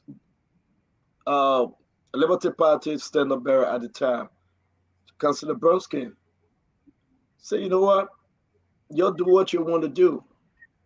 He didn't direct his people. He tell us to go as your heart leads you. Do you think you want that kind of approach if JMB is in the second round for a political leader such as Mr. Cummings to tell his people, go as your heart leads you, or you want him to put JMB hands up, give it 100%. Can JMB win without that 100% endorsement in the second round from Mr. Cummings? We will look. We don't even want to get to that point, CEO. Let me be honest with you. We don't want to get to that point where a political leader like Cummings, Mr. Cummings, would say to his leaders, his followers, throw your weight behind anyone you want to. We don't want to get to that point. That is why we are doing all of that groundwork, on the groundwork. And I know that Mr. Cummings is very reasonable. He loves this country. He wants to see Liberia march forward. It's the same with my standard bearer. And that's why we are doing all of that effort, making sure that all of our opposition leaders understand how important it is to rescue this country, to make sure that our country get on a best trajectory and trusted again, that the international community can do business with our country. I know these are political leaders who love their country, but when push comes to shove, and at a very glaring situation like this, it's so key. And that's what I'm pushing as a Unity Party chairman. I don't know how far, I keep saying it, I don't know how far that's going to go, because my standard bearer have to make whatever, but it is important that we keep that relationship among all of the political leaders. And I can assure you, when I talk to Mr. Bear Yuri, when I talk to all of them, everyone wants that unity in the opposition bloc. It's possible it can happen. It's very possible. But my last question, though, Reverend Tapper, JMB, what kind of vice president is he looking for? What kind? Characterize. What kind of vice president do you think, as a chairman and a long-time UP member, partisan, what kind of vice president JMB looking forward to? Talk about the person's character. But this Liberia today, is he looking just to get another senator? Well, is he looking just to get somebody that is already in government? What kind of vice president is you? Talk to Liberians tonight. Give us a picture of the kind of vice president that you think JMB looking forward to, because you guys have this conversation. CEO, I'm going to tell you the kind of person that I believe should be, he has his own benchmarks and threshold. The kind of person that I'm looking for, if I were to make that choice, someone who dearly loves Liberia and put Liberia interest above personal interest. We have had politicians who only care so much about themselves, lie to people, and enrich themselves at the end, at the expense of the poor people. We don't need additional politicians who are going to spit out lies and never get things done for the commoners. I would want to see someone who's going to be honest and fight corruption. Someone who's going to be very robust, because corruption has become a major menace in our society. And that's the kind of person GMB is. GMB wants to see someone that is nationalistic, cares so much. When he goes out, coming back into the country, want to see that, can I carry these good ideas from America, from Britain, from France, from Nigeria, any good thing that we can find to build this country that's 175 years. What can we do? Reverend, you're answering the question. Would a JMB carry a senator who have taken the Liberian people 30,000? Or would that 30,000 be some of the reason you, Reverend Tapper, you were advised JMB not to select such a senator? Would a JMB carry a lawmaker, a representative who have gotten into the coffers of the Liberian people money, use that money at their own will? Would that be advised if he turned to you and asked you, should I take this senator? Look at the senator track record. I've taken all the brown envelope. I've gotten the 30,000. I've said nothing when it comes to the rest issue. have said nothing when it comes to census. I've agreed with all the consensus that they all agreed on. Look at bombing right now. They're putting iron ore, taking it through Douala. Look at Selam Bitar, or senator that have agreed with this government from day one up to now. Will a JMB select such a senator to be his running mate? Would that be a problem for him? CEO, I don't want to speak to that, but all I can say tonight is that I know GMB for many years. I've been his friend for many years. I know how he makes decisions. I know how he thinks. I'm very sure that whoever GMB picks, man or woman, will be someone who shares the same characteristics about love for Liberia, about a robust approach to tackle corruption, poverty, and create jobs for the young people. Not a running mate who's going to be thinking about himself or herself, but will do everything they can to redeem this country because we're too old to look like this. Friends come to visit us. We don't have anything to do. So that's all I can say on that. All right, Chairman. Thank you. Let me go to my one question, and then I will go to Timothy George to follow his question. You were recently in the U.S. What did you bring back from the U.S.? Vice President Barker went to Nigeria recently. What was the purpose of his trip, and what did he bring back from Nigeria? Well, my trip to the U.S. First of all, I was, as I said earlier at the beginning of the show, I went there to familiarize myself with the supporters of the United Party, and I succeeded in doing that. Where I met cross sections of Liberians across the United States, especially those who support GMB and also support our party. And they were able to do some fundraising here and there to do. They are embarking on a whole lot of projects to support our initiative back home here. And that's a good news that they are all fired up and ready to get that done through different initiatives. And so I'm glad that my trip to the U.S. was not in vain. On the question of the Stenabera to Nigeria, GMB was vice president for this country for 12 years. During that period, he made friends, great friends around the world. And Nigeria was not an exception. He went to Nigeria at the invitation of, big hands in West African politics. Good friends invited him. He was able to sit with them and discuss Liberia, which many of them are aware from whence we came. His trip to Nigeria was truly a real blessing, not only to him, but to our institution. That our political leader was invited by these high caliber profile politicians who are the shakers and movers of the region, and to sit with them and talk about Liberia. It was such a respect and joy that he has brought to our institution. Many other things definitely will follow, but in the context of friendship, good things can happen. And we are proud to have a standard bearer that West African leaders can call and say, let's discuss Liberia. It shows that he's a man that is respected. He's a man that everyone wants to, be friend with. If he had tinted character, definitely they're not going to consider him. He's not the only politician.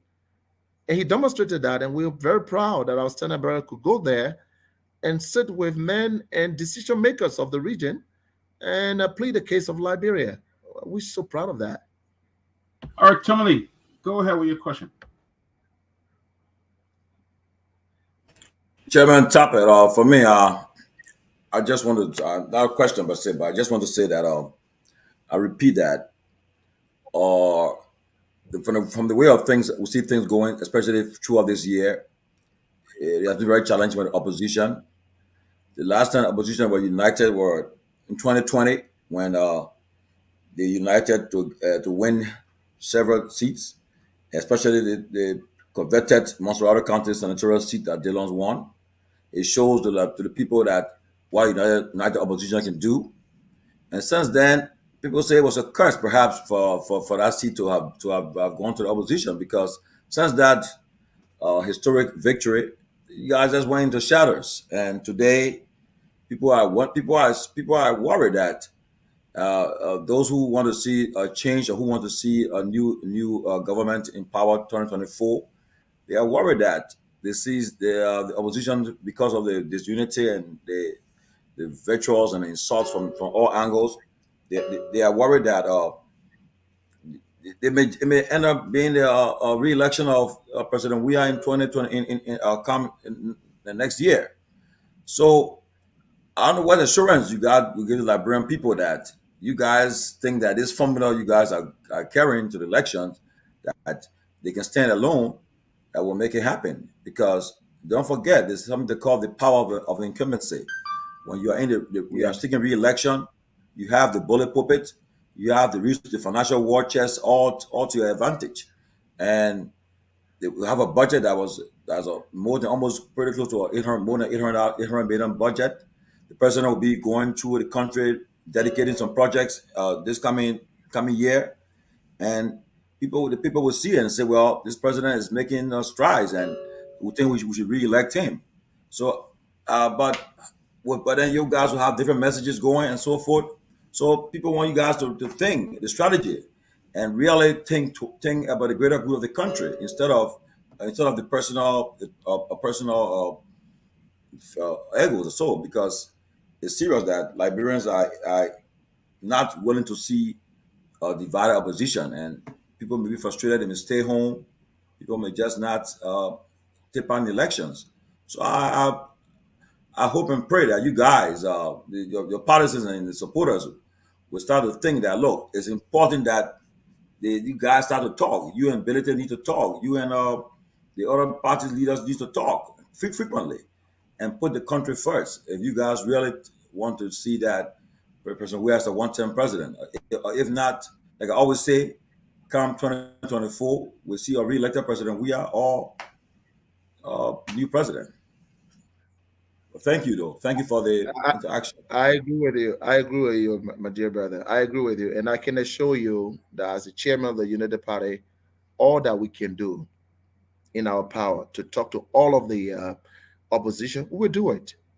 Because this country needs a new leadership. We need a new turn. And it can happen with one person, even though JMB is popular around the country, but there's no doubt that JMB alone cannot defeat President Weah. We are aware. He's aware himself.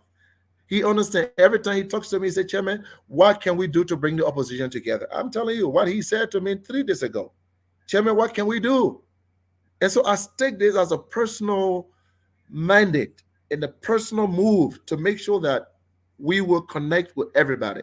I can give you my word. Next time I'm here on your show next year, I'm very sure we're going to be breaking that good news that the Liberian people have been looking for, of bringing all the opposition together. We need to talk. This country is more important than any of us. I share that sentiment. I share that. That's why we're going to make sure that we're not going to badmouth any opposition. Let us work with our what unite us more than what divide us. It's important because Liberia has to be rescued. President Weah has nothing too much to offer to this country. That's it. The first half of the game looking like that, how the second half will look like. He has nothing much to offer. So the best thing we can do is to unite. And so you guys who are even in the media space, landscape, you guys also need to add your voice. We who are the political actors will do what we're supposed to do behind the scene and make sure that we are united to ensure that President Weah, we should say thank you, sir, for serving, but you got to retire and, go and do other things that you like doing, and let's move on with the country. That is what we are hoping that we'll achieve in 2023. I share your sentiment 100%. Somebody got another question? If we'll move on to...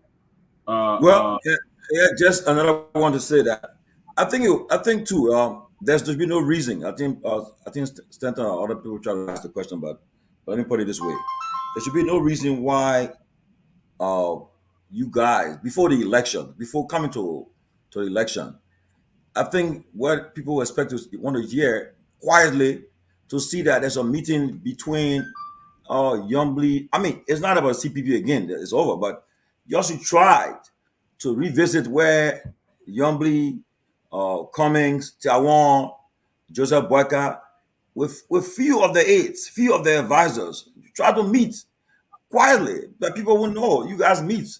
Try to meet, because don't let it get to the press, because when you let people involved in the meeting, it gets up there and then it's destroyed.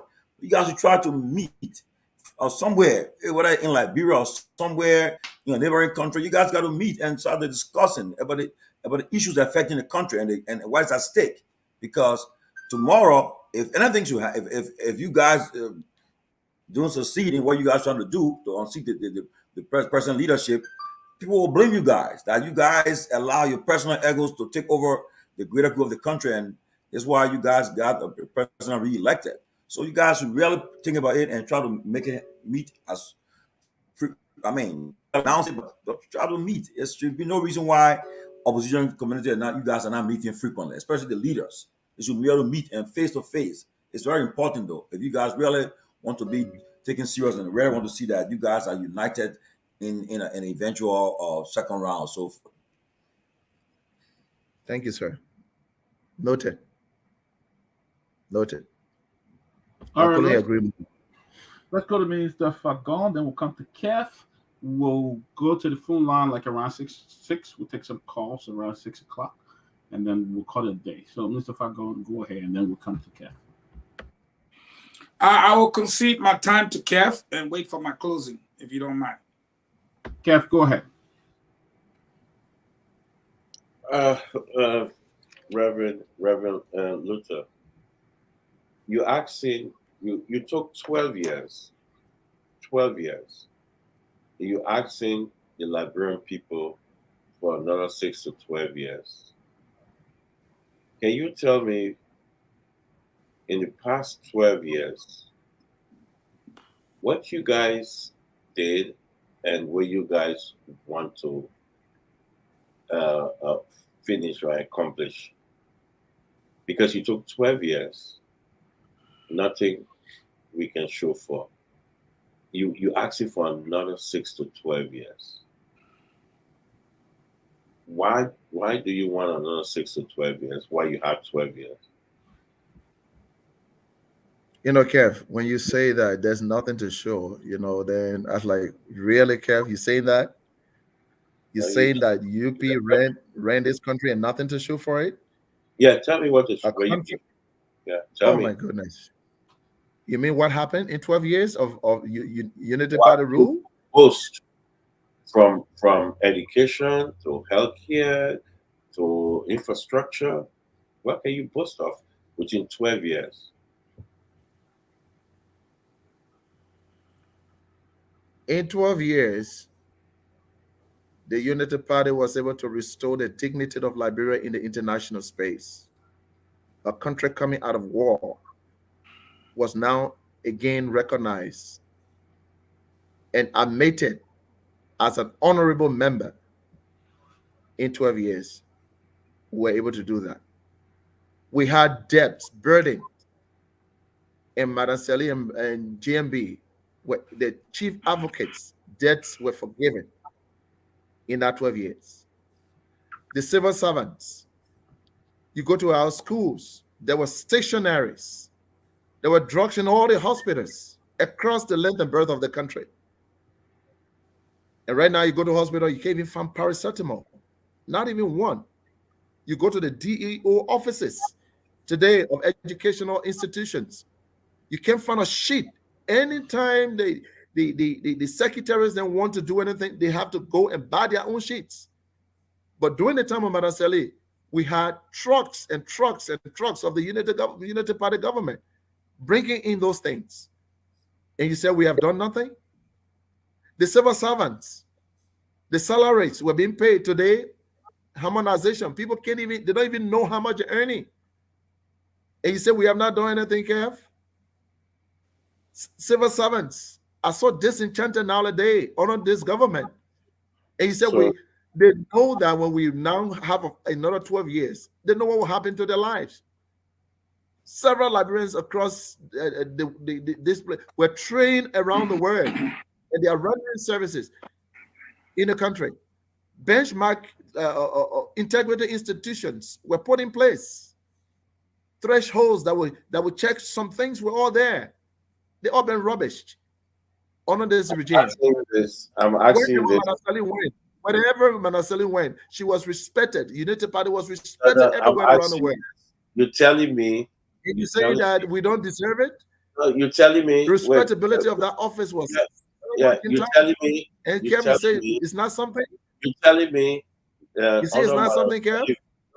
Reverend, you're telling me under Manasali, the entire country, in every government hospital, had drugs, had everything. We had state-of-the-art equipment. You go and check your records, Kev. Go and check your records.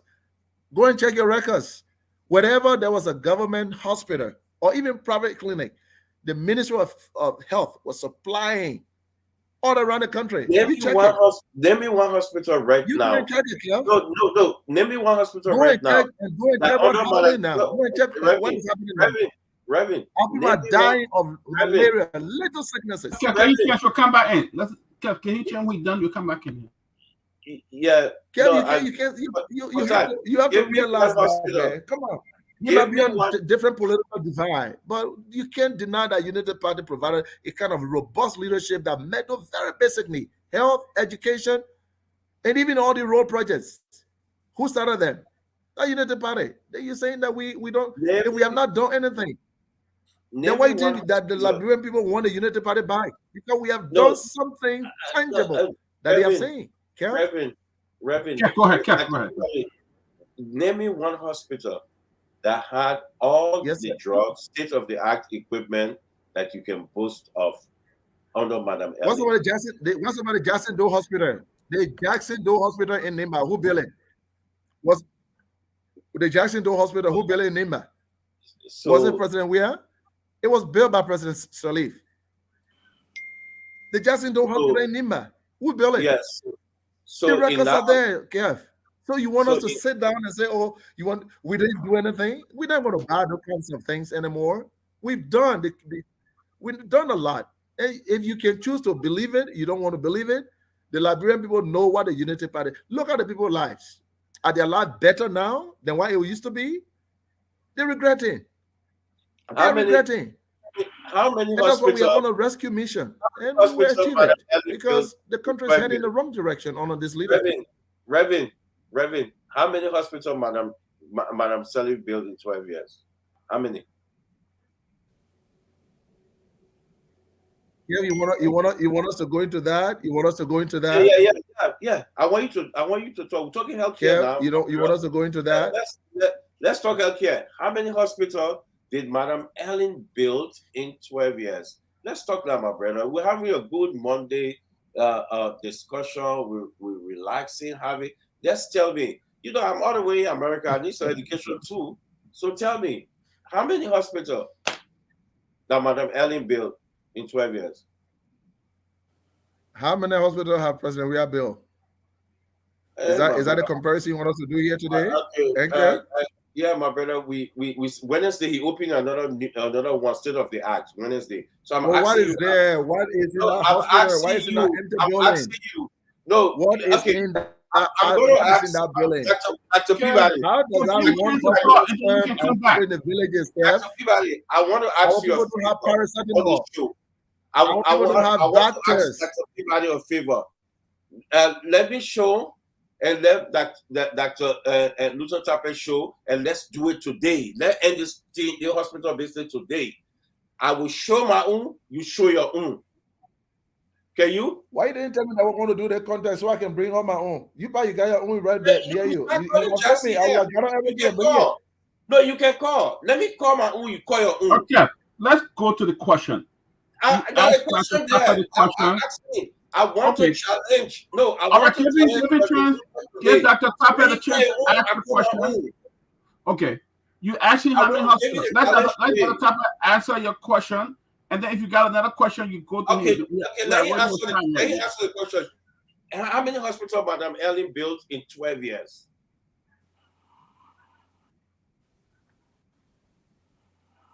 I'm waiting. I got the whole day. Mama, I'm working. I got the whole day. Can we move it beyond that hospital thing? Can we I have ask? nothing to I do. thought you'd be asking me that the existing hospitals that are there, where are the doctors? Where are the nurses? No, Where no, are the no, no, no, no, drugs? no, Where no, the no. paracetamol? Where's the syringe Uh, that treat but the poor people? Where are the you say I have midwives? a day off I thought today. that's what we'll be talking about, Kel.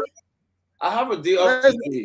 My fellow panelists do have a day off today. I'm asking you, my brother, tell me now, just tell me how many hospitals Madam Ellen built in 12 years. Just say it. You're the chairman. You're a unity party. If finish that, we'll move on. Dr. People, I want to go relax. I don't want to hold my brother there. You see, you're not feeling well. My son not feeling well. Please, I beg you, just tell us. All right, guys, we got to move on. Dr. People, Kev, you got another question on that? Ask and move. No, I want him to answer this question. Okay, you can't force him to answer the question if he doesn't want to. Kev, I But I mean, don't he want don't to have answer it. that. I've answered you already. I've Like, answered you already. If the man don't have it, I'm glad to move on. You don't have it?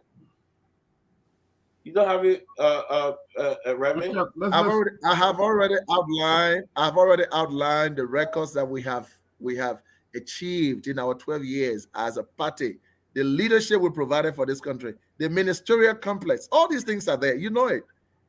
Now in the hospitals, I'm talking about now the hospital have no tablets. I'm talking about the nurses are not being paid. I've been talking about teachers in the places that are not being paid. Reverend, Kev, these are the things that impact our people directly. Can we talk about those? Reverend, this they want on my own. I show you my own now. Tell me why didn't you tell me that we're going to do the contest so I can bring my own? No, you have your computer in front of you.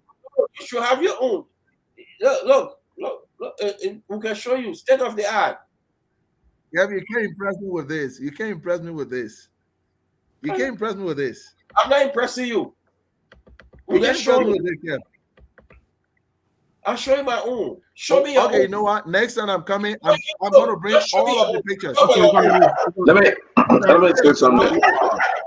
This is not my computer that have all the pictures. Next time I think we need to move forward. Peabody. Yeah. I think Reverend Tappet is the chairman of Unity Party. And we'll do everything to protect our guests. Right. But I just want to be on record. Reverend Tappet, are you just not answering the question? You just want to move on? I just want you to say something with this Harmony Hospital, because we have thousands of Liberians listen to you, and I just don't want anyone to misrepresent your answer. Kev's question was Harmony Hospital. Did Madam Sadi bill? CEO, I know the United Party built the Jackson Evdo. They built many other clinics around the country. I don't have all of the facts here now, but if you need them, I can send them to you. So let me have his own right on his computer. This is not a computer that I have all my information on, and I don't want to misrepresent what my party do or what they didn't do. Correct. But let me do a quick follow. I know that the United Party came to power and did a lot of things for the Liberian people. Let me do a quick follow-up because healthcare is very important. Under Madam Salif, Ebola took place.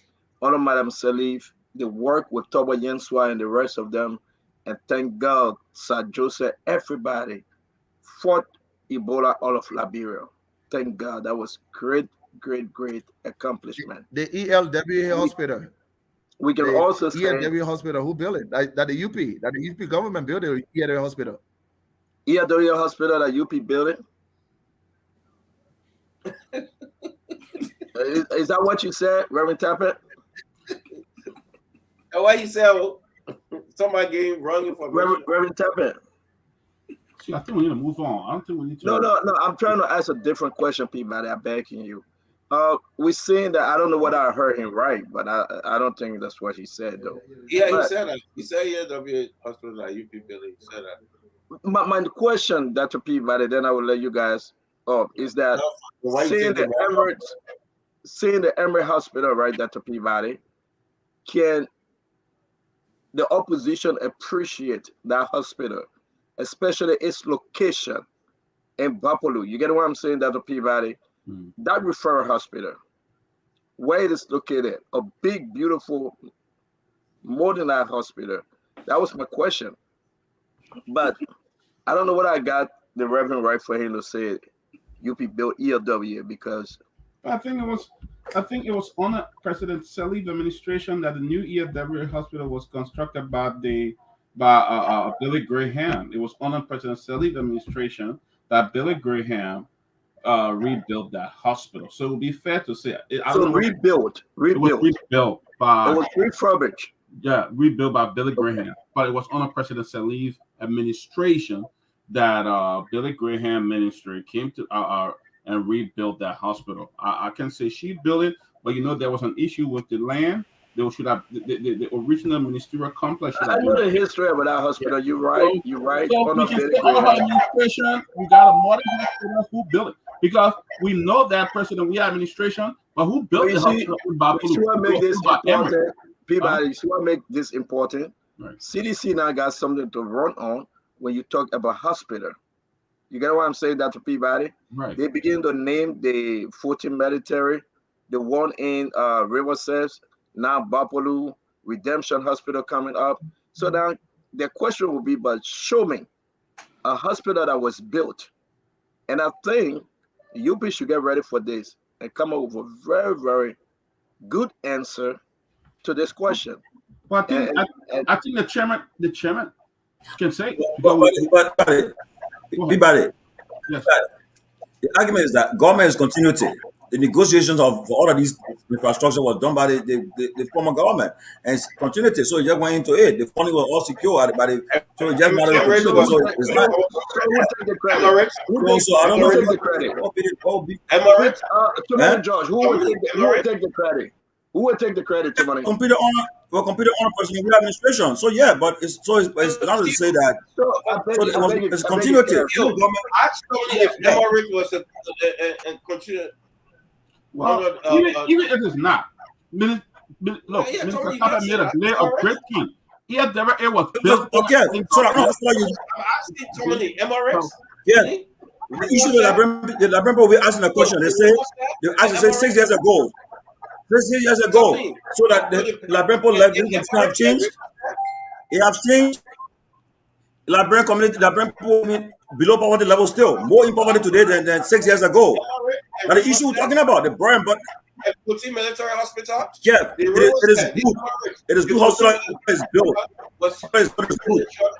By the end of the day, Labrampo are living more in poverty today than 5 years ago. I mean, we got to run it back. We got to guess back. Guys, we got to guess back. Yeah.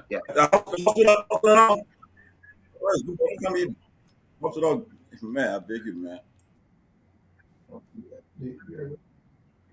People, we got to guess. Yeah, Reverend Tapa, you back? Go ahead. Let's see what I can. Reverend Tapa, are you back? Can you hear us? It's buffering. I'm not. Well, we can hear you when you talk. Yeah, he's. But let's say it's true that the CDC will get credit for building Bapulu Hospital, military hospital, but equally so, let's be fair. UP got credit for building the hospital in Tapata, and the hospital and for EFDRA. They were rebuilt by Billy Graham, but under President Sirleaf government. So it would say who built this or who did it, and the government is continuing it, then I don't know, So I think we need to look at the broader picture. And the Liberian Port life better. Do we have all the practitioners to deal with these hospitals that we are building? Exactly. Because, you see, we don't have the practitioners. The data are there. People still go out of the country for little illnesses to do tests. We still sending blood work. Why? Why did all that? Tell me. It's so good. Why did people go out of the country? So go ahead. Let's finish with the guess and we can have that argument. We're jumping all ourselves.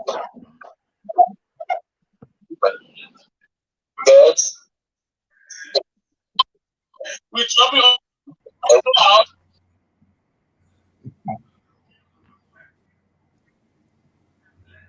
Yeah, we're top of having a difficult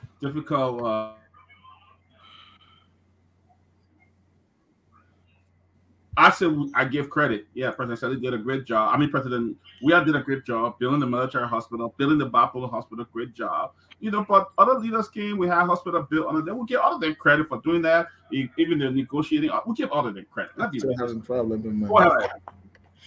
Is he on? The Reverend, are you on? All right. I'm gonna ask Rufus to call him for him to finish up. Go ahead, Kev. You see, the reason I want us to debate the issue, they should stop talking all these little things, this and that. Let's go by from healthcare, education, also. Let's debate the issue. Let's talk about the issue. And when we come to the issue, the UP will be no match for the CDC.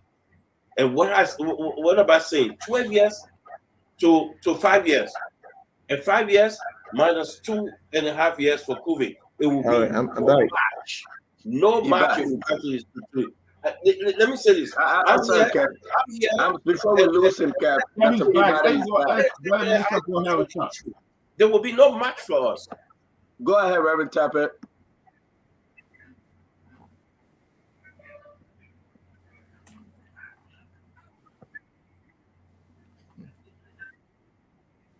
Look, Kev, that ELWA or brand new facilities was built by Reverend Graham of the Samaritan Purse through the intervention of my standard bearer when he was vice president of Liberia. He went to North Carolina and made a passionate plea with the Samaritan Purse.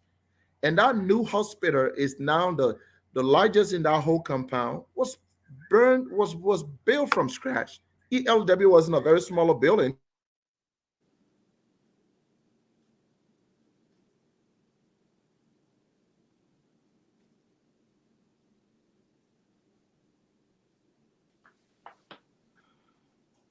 Well, yeah, it's a serious internet problem we have here today with the minister. But we can continue. We almost to the top of the line where we're going to be taking some calls and giving our closing. Does anybody want to add something on that discussion until he comes back? Yeah, look, Dr. Peabody. We should understand. 2005, what was the state of Liberia? When President Sali took over Liberia 2005, we had everything was broken down. Under our administration, they brought about integrity institutions that came about. Okay, they came about. I mean, took the budget from I think by 18 to almost of 500. Took the budget. Okay, and she created even the lawmakers' salary and things. You see, the lawmakers and husband to go there. What the administration had brought a lot of, like he said, a lot of investment took place in the country. Investors were there. As Solomon tell, they started from Julie Bryan, selling them renegotiate about it, happy with the negotiation. But it's just some positive things, okay? And the issue I was talking about, as Vice President, she didn't answer the question. When it took over, poverty was at 54%. Today it's 64%. So how many people you took from out of poverty, as you say, you're running from out of poverty?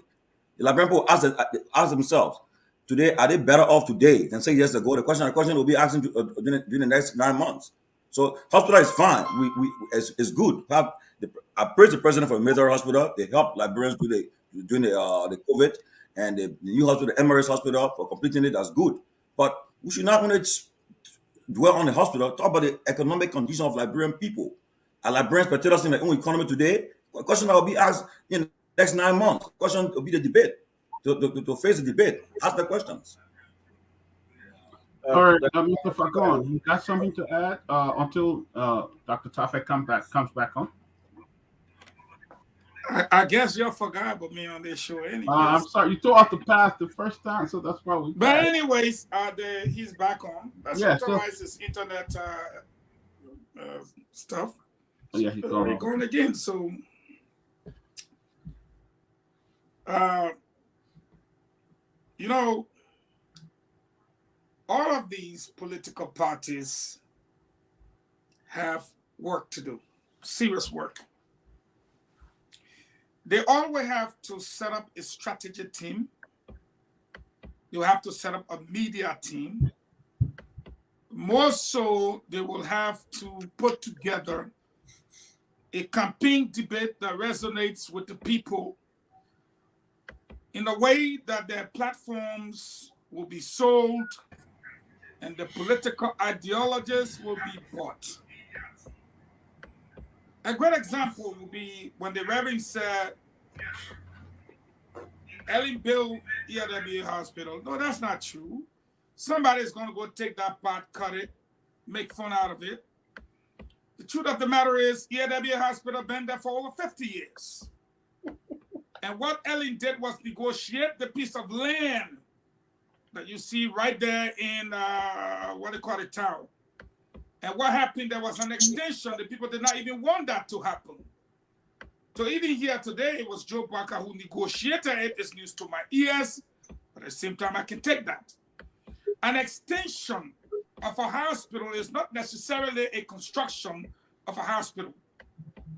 The hospital was extended.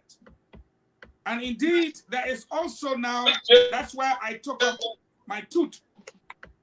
Because in my opinion, they have the best dental care and the best dental equipment in the country.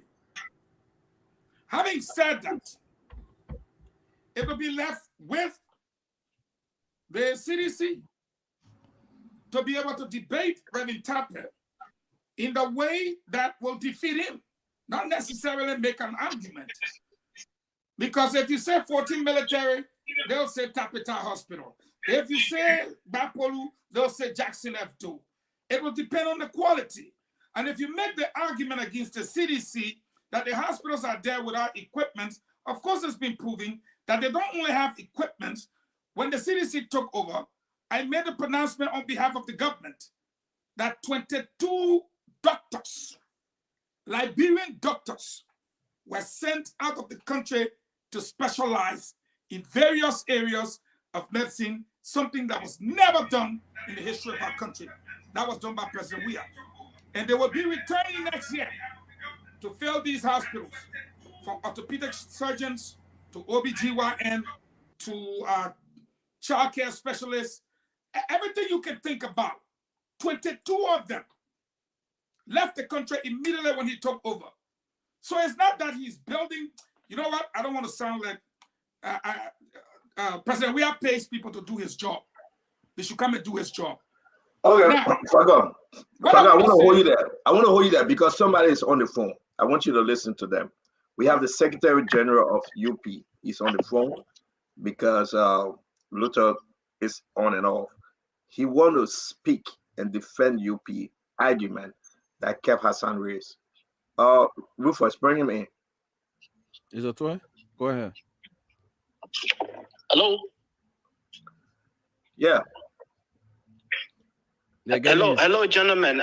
Good evening. Good evening to you. Hello, wherever you are. Let me say good evening to everyone on the panel, and good evening to my very dynamic, and astute chairman, Chebe Tapet. And I'm following the show, and I thought it's important to just make one or two interjections on some of the questions relative to the health and so on. The chairman has answered very well, but I just thought it's important to provide some support when it comes to the number of medical facilities that the Unity Party government was able to construct in the country and the impact we made in the health sector of Liberia over the last 12 years. It's very much important in a very brief summary. Are you getting me? Go ahead. Yeah, sure. So look, on the question of how many medical facilities, the number of medical facilities that the Unity Party constructed, Kev, it's important that you know that the UP was able to construct more than 150 medical facilities across, construct and rehabilitate more than 150 medical facilities in the Republic of Liberia. And of course, the chairman talked about the Jackson F. Hospital, which is a 100-bedroom hospital that is a state-of-the-art one. But in addition to that, we were also able to construct the C.B. Doma Hospital in Ball County. Of course, the C.H. Redding Hospital, we rehabilitated it and expanded it in Magibi County.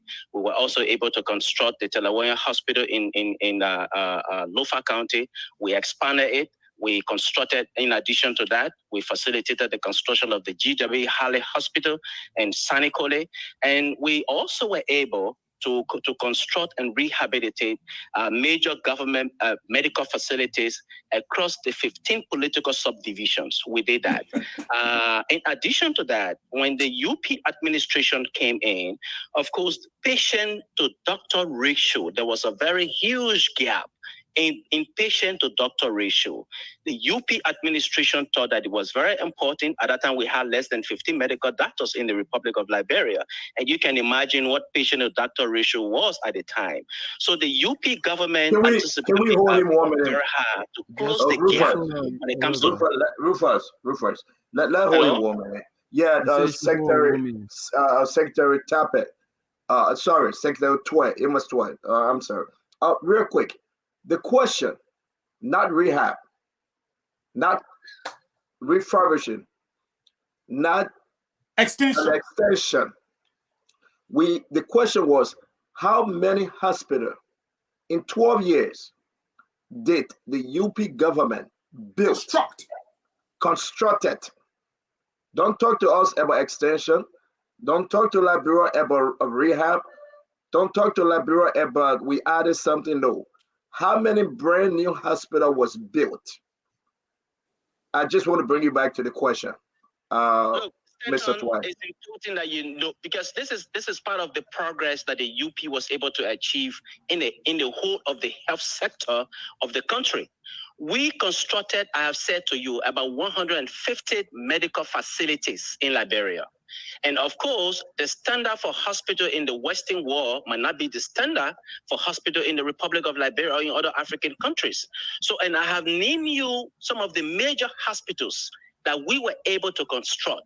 But in addition to that, we also did some expansion on existing facilities. So, excuse me. I beg you. And I have named you the CB Doma Hospital in Bon County. Mr. I have also named you the CH Redding Hospital hold on 1 minute, Rufus. Stay in the hold on. Mr. Tway, we are so sorry that the Reverend Internet is not doing him any justice tonight. The CB Doma Hospital, was it built by UP from ground? Was it built by the UP government? No. I beg you. The brother will answer. Yeah, let me answer. Hello? Yeah, go ahead, Mr. Tway. We expanded the CB Doma Hospital. We added additional agneses to it. So literally speaking, the UP built it because it was nowhere pre-war. You understand? We came and made it at a time when it was not providing the appropriate services that needed to be provided. So the UP government was able to do rehabilitation. We expanded it. We added additional agneses to it. Mr. Tway. And we sent nurses and of course medical supplies to the hospital. But in addition to that, tell the brother, hold on 1 minute. I beg you. I beg you, man. I beg you. I beg you, my good friend. Okay. Again, for the record, please do not tell us about hospital you refurbish, you added to. We are asking you directly, for the record, how many hospital was built from scratch under the UP government? How many? I have told you more than 100 hospitals, medical facilities were built from scratch. But you said 150. But don't that name CB information. Dumba. So that CB you Dumba, on you your didn't. network. But these are the names of the hospitals I have just given you. No, but in addition that, to what the Mr. government Twe, was you're able to wrong. provide to you. Because So CB in Dumba addition to wasn't that built also, by so UP. we did not just build the medical facilities. I'm giving you the progress that we made when it comes to the recruitment or the training of medical doctors. That the UP was able to close the gap when it comes to patient to doctor ratio in the Republic of Liberia. I agree. I agree. I agree, Mr. Twe. Doctors in Liberia. In addition to that, the AME Medics, the Adriatic College of Medicine. Rufus, pause him. Mr. Twe, we all from Liberia. Yes, sir. We all follow politics. I understand. You're making a good point. Close the gap, patient to doctor ratio, patient to nurses ratio. We understand. But the question remains, and you are not answering the question. You cannot name the CD Dumba Hospital and say you built it. You didn't build the CD Dumba Hospital. You extended it. I'm asking you again for the third time. Name me 5 hospitals. I'm not going to the 150. I just said 5, not clinics. Hospital. 5 brand new hospitals. I have named you the JFK, which is the famous one. I have named you the GW Galley Hospital in Sanikole. No, let's take it step by step now. Let's take it step by step. Hold on 1 minute. Hold on 1 minute. Hold on 1 minute. I have also named you. 1 minute. Hello, the seat is ready. Amos Twe, you say you name it JFK. Are you telling Liberian tonight that UP built the JFK hospital? No. I mean the Jackson F. Hospital. Okay, Jackson F. So it's not JFK. Okay. Let's take it one at a time. JFD, the Jackson F. Hospital. That's what I meant. JFD, Jackson F. What's the next hospital? Hello? Yeah, the next hospital. I have given you the Telewanya Hospital. I have also named you a hospital that whose construction we facilitated, the GW Galley Hospital in Sanikole. Amos, we'll hope to bring you on. This is not, it's not too well, and I'm so sorry to our audience that because of the internet we are losing Reverend Tape. But all the hospitals you just named, only one hospital that was built 12 years under Madam Salif from scratch. That was the Jackson F. Hospital. All other hospitals you just named is extension. Stanton, I have told you here that the UP government was able to construct more than 150 medical facilities, including hospitals. So when we talk about hospital, we use the standard of real hospitals. So one of the major hospitals that we constructed was the Jackson F. Hospital in Tapeta.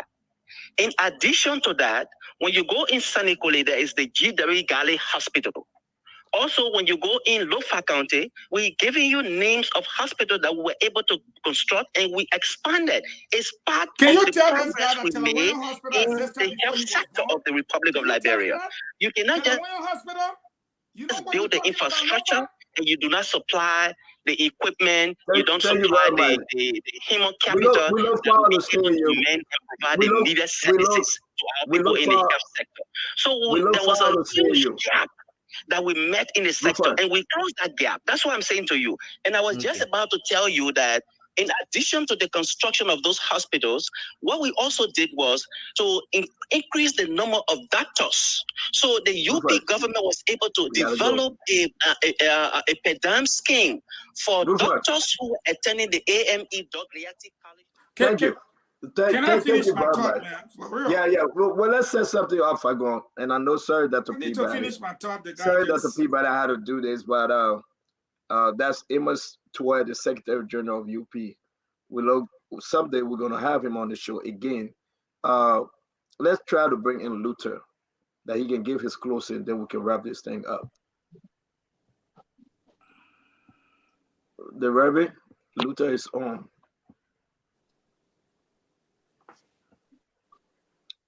Luther, can you hear us? Reverend Tapek, can you hear us?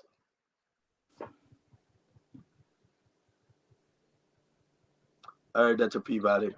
I think we finally we losing Reverend Tappet. All right, let's get the chairman on, and then we will maybe take 5 calls, and then we do our closing and call it there. But can I finish my thought? Hanging what day? Let me apologize to the audience.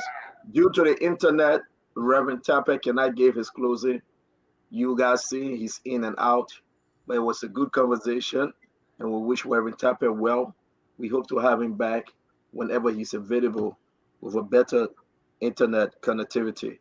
But as you can see, we try, and the Reverend internet is just not serving us any better today. Dr. Peabody, I think the Reverend left for good. Okay. We can wrap up here. So, Falcon, just go ahead. Yeah, you left me on hold there. As soon as I start talking, I want to make that the government people constructed 150 hospitals. He later tried to change it to health facility. Telewan that existed before he was born. He said they didn't want constructed it. You know, but anyway, Dr. Peabody, Mr. Moderator, what you saw here tonight is a classic example of what to expect in 2023. And if you don't have, I'm finishing my thought, I'm not closing. And if you don't have a debate team to counter these things, when somebody tell you, say, Madam Shelley built here to be a hospital, you will sit down there. Telewan Hospital, you will cave in. The reality that they produce more doctors because they increase the padan. When doctors were making $200, it was under this administration that they started making from 7 up now to 1,000, 2,000. Check the records. Fact check. I'm not here to defend CDC. Fact check. A debate. But the truth of the matter is, what you will see next year, somebody will tell you, I created Dr. Peabody brain. That brain that Dr. Peabody is using, I created it. How you come against it, how you defend yourself, and how you project is left with you. What you saw here tonight, and I'm going to say this to you, is people keep unprepared for a substantive debate. If you notice, I pulled back. I had no contribution to make. I realized no matter what I did, I couldn't help the situation. The goalposts were moving every time all across the place. When there is a substantive debate where we will compare the workings under 5 years or 6 years to that of 12 years on the economy, healthcare, agriculture, national security, infrastructure, and what have you, that's a debate. When the political parties are telling you about their formation and what they are doing as it started off tonight, then somehow we ended up with clinic and hospitals, you will see me withdrawn. I just want to say the UP have a lot of work to do. Whereas the CDC will have to project their record and defend it with regards to time. While the UP will have to sell Joseph Parker, not Ellen Johnson. I want to say the line like Brimpo hear me clear. That Joseph Parker running for president and not Ellen. So when they come, they got to come with Parker record. If they come with Ellen record, they're going to lose. So that's my candidate advice now. Laying on that note until my closing. All right, Rufus, let's. Dr. Peabody, sir, we got the Reverend on to do his closing. Okay, yeah. Sure. Aaron, go ahead. Aaron, go ahead. Yes, sir. The one you're fighting? Okay, hello? Yeah. Okay, am I on now? Yeah. Okay, my pardon comment. Let me first of all, again, thank you, CEO, and all of you honorable gentlemen for, giving me the opportunity to be on your platform tonight. It's such an honor. I do not take that for lightly. The Liberian people are worse off today than what it was 5 years ago. And I know the Liberian people are not stupid again. The CDC people took the Liberian people for granted. If you're saying that the hospital debate has taken over the show tonight, that if President Brewer building all the hospitals. Why is Samuel Tuer going to Turkey for medical treatment? If the hospitals are all well equipped, let's stop deceiving the Liberian people. It's time to provide a patriotic leadership that will move our country forward, and that's why we believe that JMB and the opposition bloc will provide going forward. So thank you, gentlemen, and I wish you all a happy new year, and trust that 2023 will be a better year for our country. Liberians, home and abroad, don't worry. Hope is on the way. We will provide the kind of leadership that Liberia needs, and we'll all be proud through the JMB presidency and the opposition bloc. As a chairman, it's my mandate. I will do whatever I can by the grace of God. And all of the Liberians, let's rally our hands around and rescue our country. Thank you for having me. I'm so sorry for the internet problem tonight, but I'm grateful for the opportunity to always share this moment with you all. Thank you. Thank you very much, Reverend Tappet. We appreciate your time. And again, you are always welcome. Thanks. Rufa, let's just take 5 calls, and then we'll give our closing and call it a day. All right. 077771075 055101075. Please stick to the topic. 1 minute each. Hello. How are you? Hi there. Go ahead. Your name? Ken was talking about hospital. Hey, we go to hospital. What is your name? I'm Samuel Brado calling from Peace Island, Cornwall. The Jackson Do Hospital at Internet Town. The road condition are there. They talking about Babu. Babu, the guy that go for hospital. Here they talk about hospital to help. I mean, the education sector. Look at the school. I mean, any bill. You know, by the government, pass on a bill. You know, for in the country. So they ask them to you have first day you have in the first day in the country. Thank you. So the thing after in the debate on my brother, let us see how our country will be. Hello. Hello. Please the volume of your radio. Your name? Yes, I'm Morris. I'm calling from Chinese Factory. Let's hear you. Yeah, my brother, let me tell you the debate about concerning about the hospital. We're not looking after hospital. As the Reverend was saying just now, why is it we have the hospital, Standard Hospital, 14 military, and we have people living from here going outside. And also, they are listening to Fagon, what he said. I agree with him. Let me tell you, we're not looking after Ellen Johnson, what she did, but looking at presently what Joseph Nwabaka can do.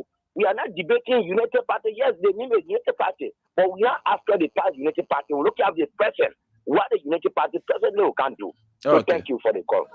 Good evening. Hello. Good morning. Good evening. Good evening. Yeah, well, my name is Uncle JK, and I call you from Chinese Valley this evening. Let's hear you.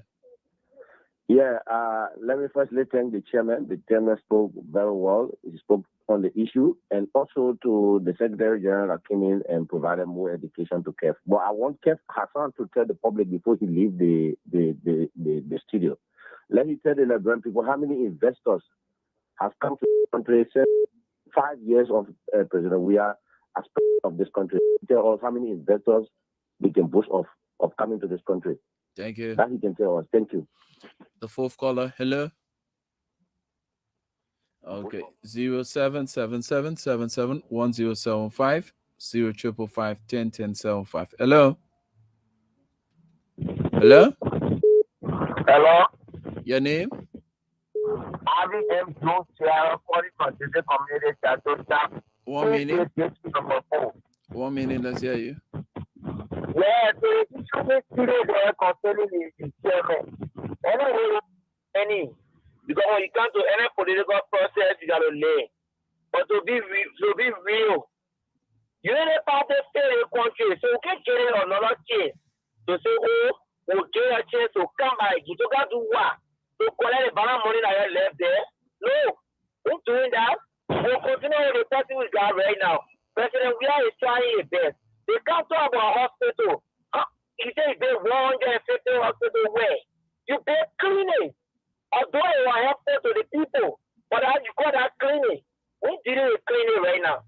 President, we are the reference president for the country. We will continue to be with him stand by him. Make sure he gets deliver all I promise you. Thank you. Final call. Hello. The final call. Hello. Hello. I can squeeze in You one are the last final one. caller. What is your name? Hello. Hello. Stop listening to what you're hearing behind you. Go ahead. Hello. Yeah. Yes. Thank you for the show. Yes. Yeah. Hello. Hello. Rufus, Yeah. Hello. How you doing? Rufus. Kev, what is your question now? Yeah, thanks. Welcome, my welcome. Kev, go Okay. ahead. You seem not to be ready yet. Okay, go ahead, caller. Yeah, good afternoon, Kevin. Good afternoon to the panelists. This is David Conner calling from New Jersey. Listen, it's great to be on here, and then I appreciate the contemporary nature of our politics today. But it's important that we make some clarifications on issues and the perceptions that are being put into the minds of the people need to be corrected. You got a unity party people keep stating why Minister Tour left Liberia to seek medical attention abroad. And they equally claiming that the Jackson F. Doe Hospital had all of its sophistications. If so, why did they fly a vice president out of Liberia to go replace his pacemaker in his body? They should have taken him to Jackson F. Doe. So they need to stop the double standard. It's not healthy for the discussion. What that situation on prominent people in society, and it's recommended that they seek medical attention abroad, is important that we respect it from that perspective. That's one. Two, to come here on this global stage and categorically state that they built 150 hospitals in Liberia, that's the debate they think that they're going to bring to the table. I'm sorry, like Mr. Fagon stated, they're going to be obliterated completely because they came very ill prepared today.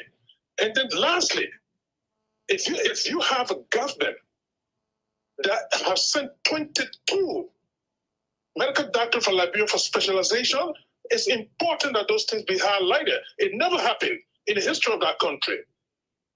So it's important that those things be stated. And to conclude, okay, we gotta go. We got another call. We gotta go, guy. We gotta go. All right. Thank you, guys. Anyway, let me not take all of your time. Thanks. Okay. We got one person. You did last. Go ahead. I know we can hear. I mean, your phone low. We gotta go. It's Hello?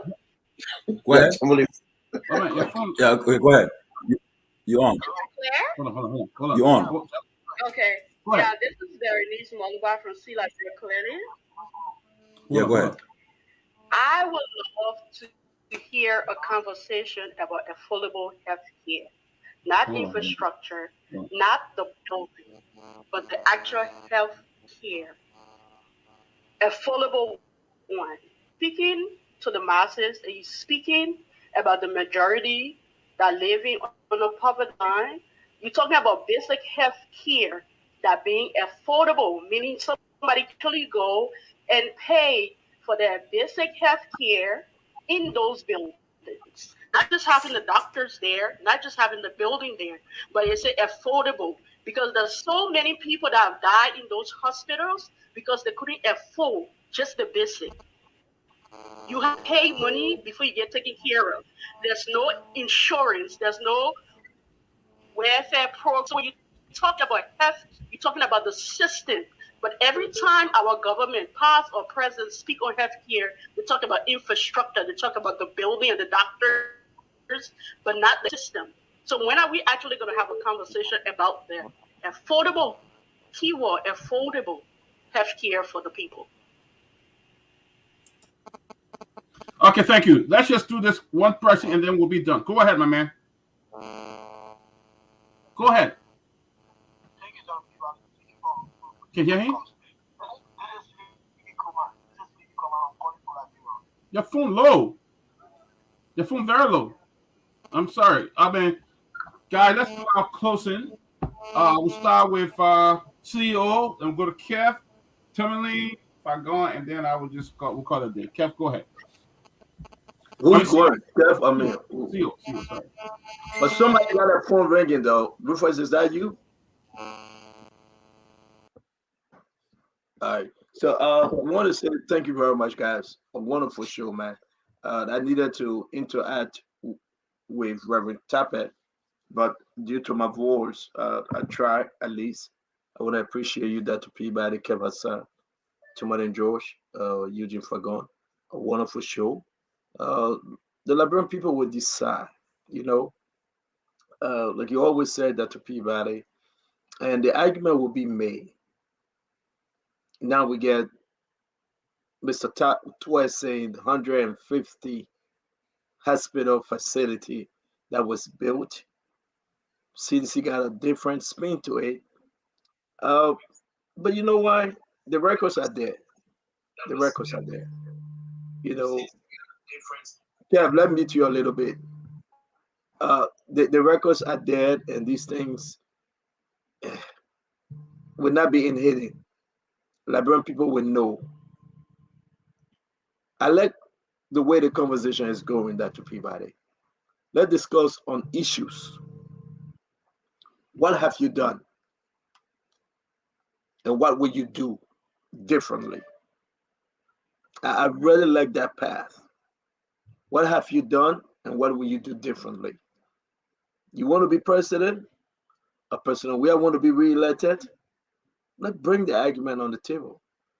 If you say hospitals, healthcare, like the other sister was saying, affordable healthcare, I pray for that day. We're not there yet.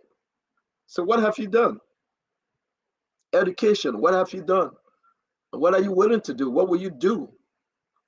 You know, these are the things we'll say all the time, and we'll make that argument.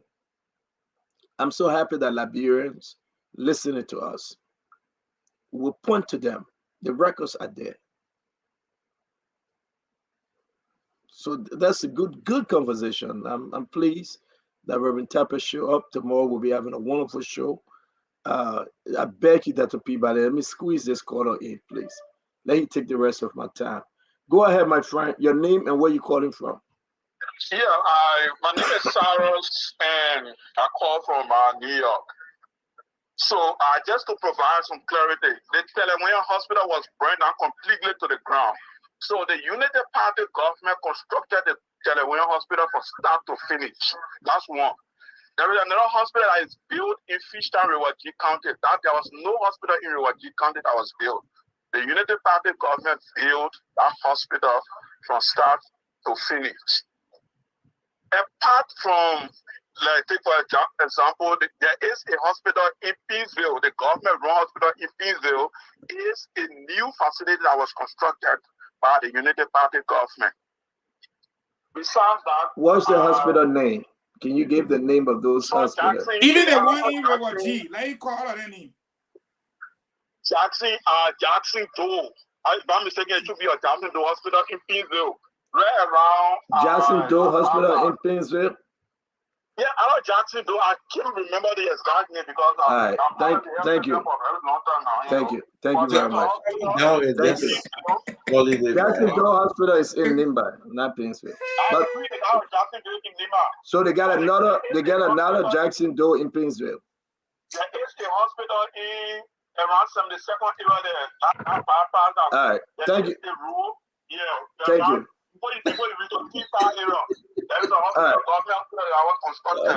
Thank you, Cyrus. We appreciate you. Thank you very much. So let me go ahead real quick. Want to say, I think when we coming on the show next time, we should come ready. I'm talking about everybody that will come and discuss their political party. We'll talk about these things all the time: education, healthcare, good governance, and everything. Security. Let's make the argument. Tell me your side, and I'll tell you my side, and the Liberian people will decide. So I want to say thanks a lot, and Merry Christmas again, as we're getting ready for the happy New Year. Thank you very much, Dr. Peabody. Yeah, hit your point, and then we'll go to Timothy. Dr. Peabody, great show. You did well. I keep saying this. Let's leave all the arguments about this, about stuff that are not relevant. Let's talk about something that relevant. Let's go from healthcare, education, infrastructure, the economy. Let's go. Let's talk about it. We welcome the debates. You know, we get the chairman of the Unity Party and the Secretary General of the Unity Party fell flat on their face. Fell flat. They could not defend. Imagine the chairman of the Unity Party don't know that the vice president sons work for this government. And even working to maritime. Do you know how many sedition out there if this government would not be fair, would give it to sedition, who worked tires, who went in the trenches.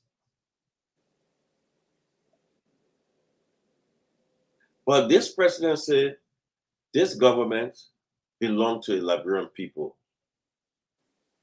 And the vice president children deserve employment. God. But they will come and tell you, no, nobody, no, only sedition. Even the agricultural minister, is not sedition. We can name them from ministry to ministry. They're working. So how can you come on the show knowingly that your standard bearer children work in this government? Then you say bereft people, you say this, you say that. You know how many sedition I will know who work throughout the campaign, now working under this government, to come and just lie? So see you, when we come down to the issue, those guys fell flat. They can't do it. You call in hospital that my good friend Elena Flomo first child was born 21 or 20 something years ago. You say you're billing 150 hospital, you're built 150 hospital. Let's debate the issue. I think moving forward to next year, all that thing we're talking about, oh, you did this, oh, Joey, you play football, oh, Joey, you leave all that. Let's talk about the issue. And me, if Fagon was just giving some error there, and Fagon was not attacking fully, he was just giving some error. Then me there, if we bring our brigade to attack those guys, we're talking about the chairman, not even. Who made brigade? You are eating the hotel. But I'm talking to you, Mama. But that's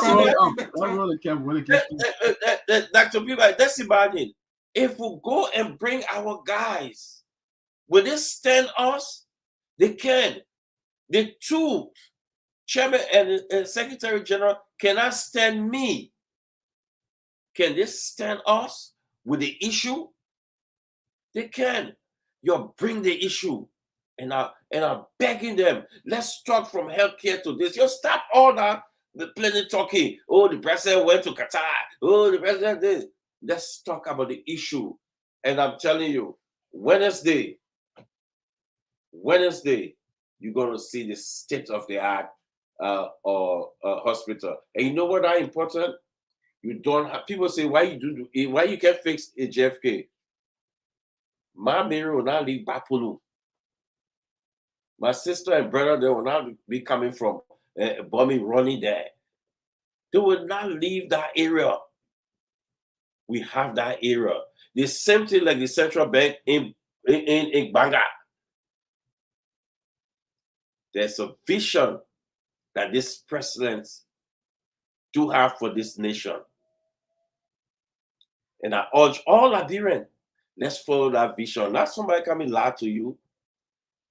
Lastly, Dr. Peabody, The UP received more money in the 12 years than any other government. Those start first. He stopped. Within the first 5 years, he had 1 or 2 Jews and he did a lot of things. He stopped.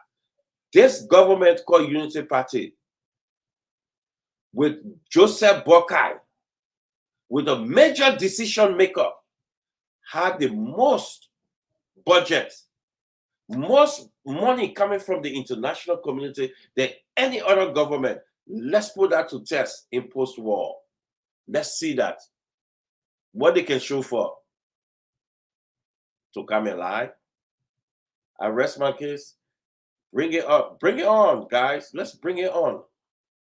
Bring it on. It's just me. If I go with us coming in and out, let our people come and let's discuss the issue.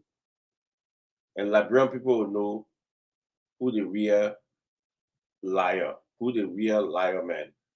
Judge Randawea will prevail. And you will see in the space of 2.5 to 3 years, excluding COVID. That's where they see. Good, Cap. Timberlane, go ahead. The body, man. You came through again. You hit a home run. Good show. You very close today. I want to commend you for that.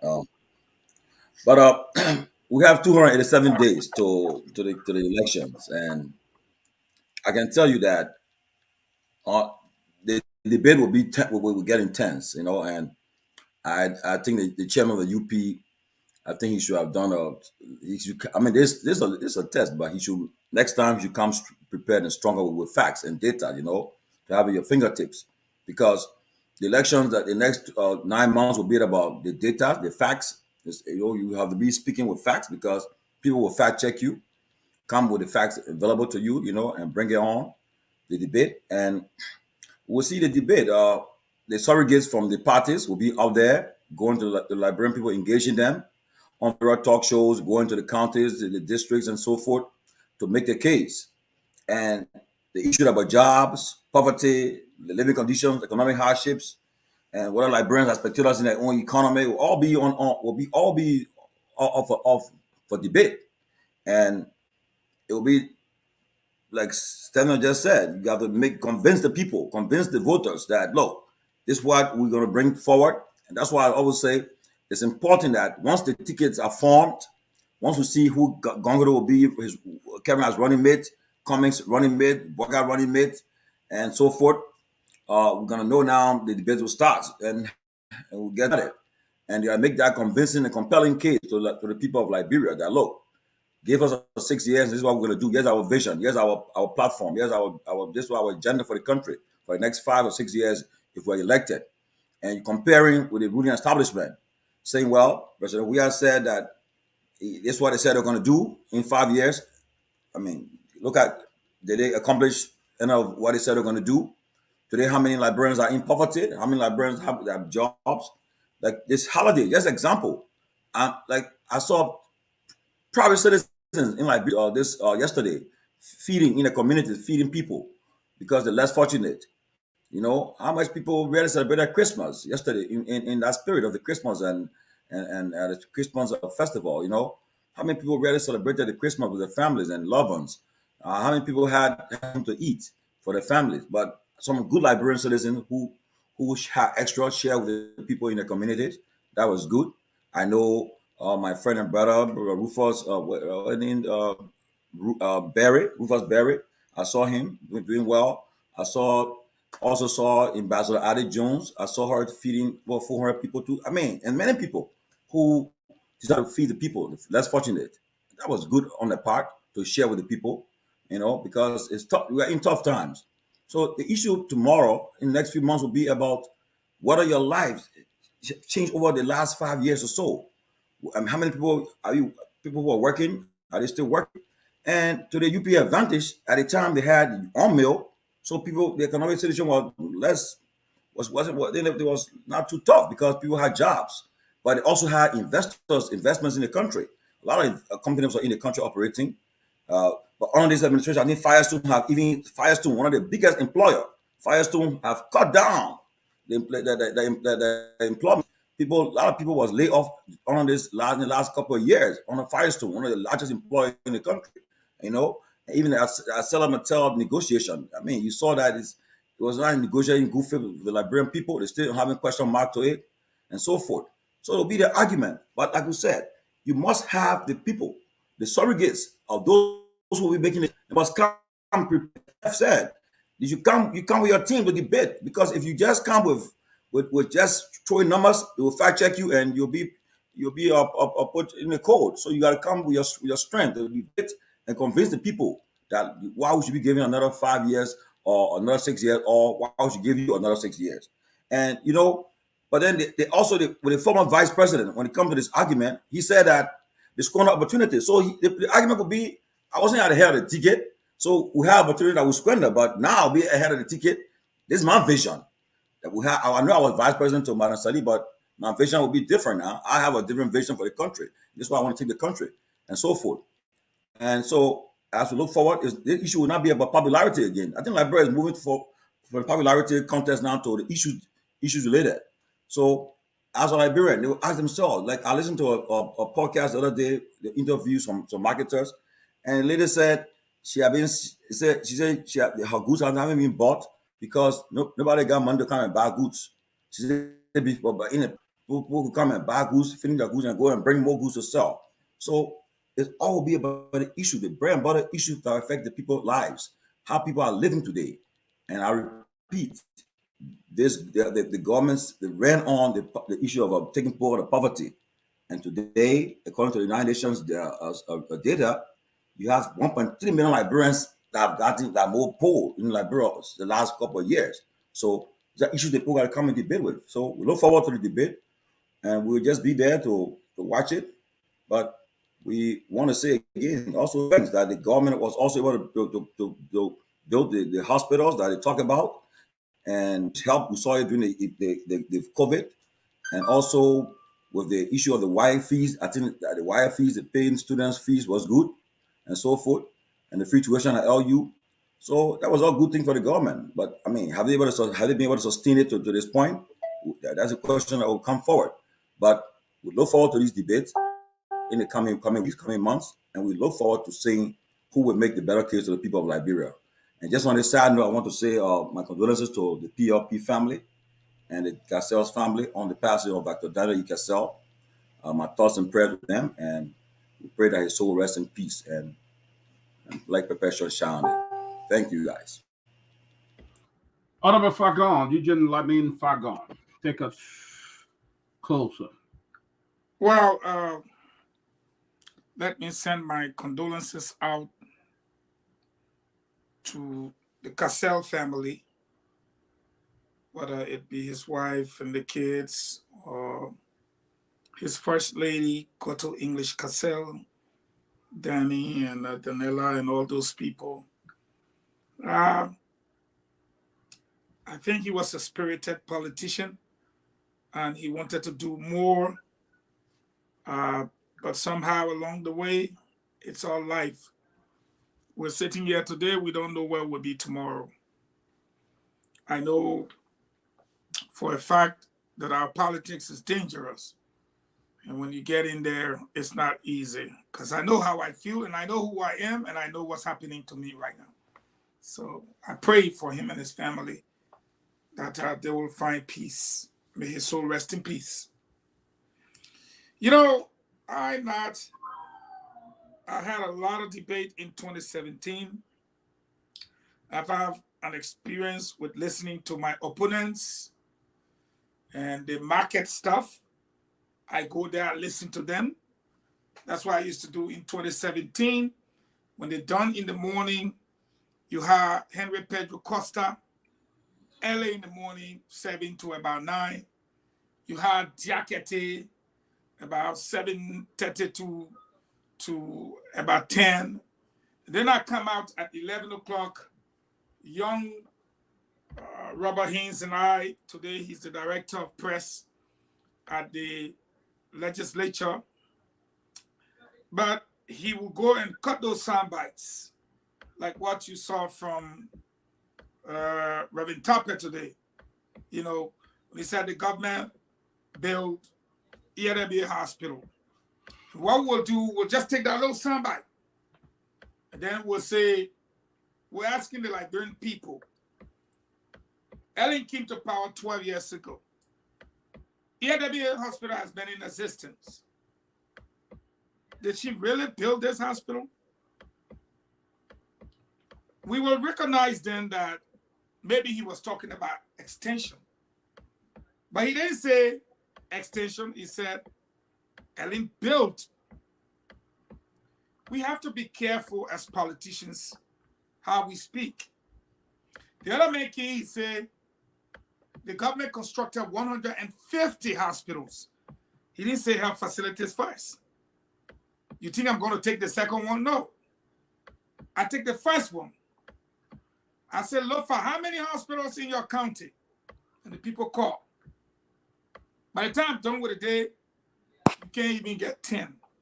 I make him look like a liar. I'm saying this to say to politicians.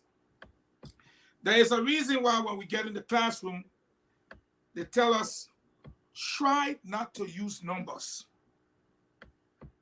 Try to use words like several, a lot of.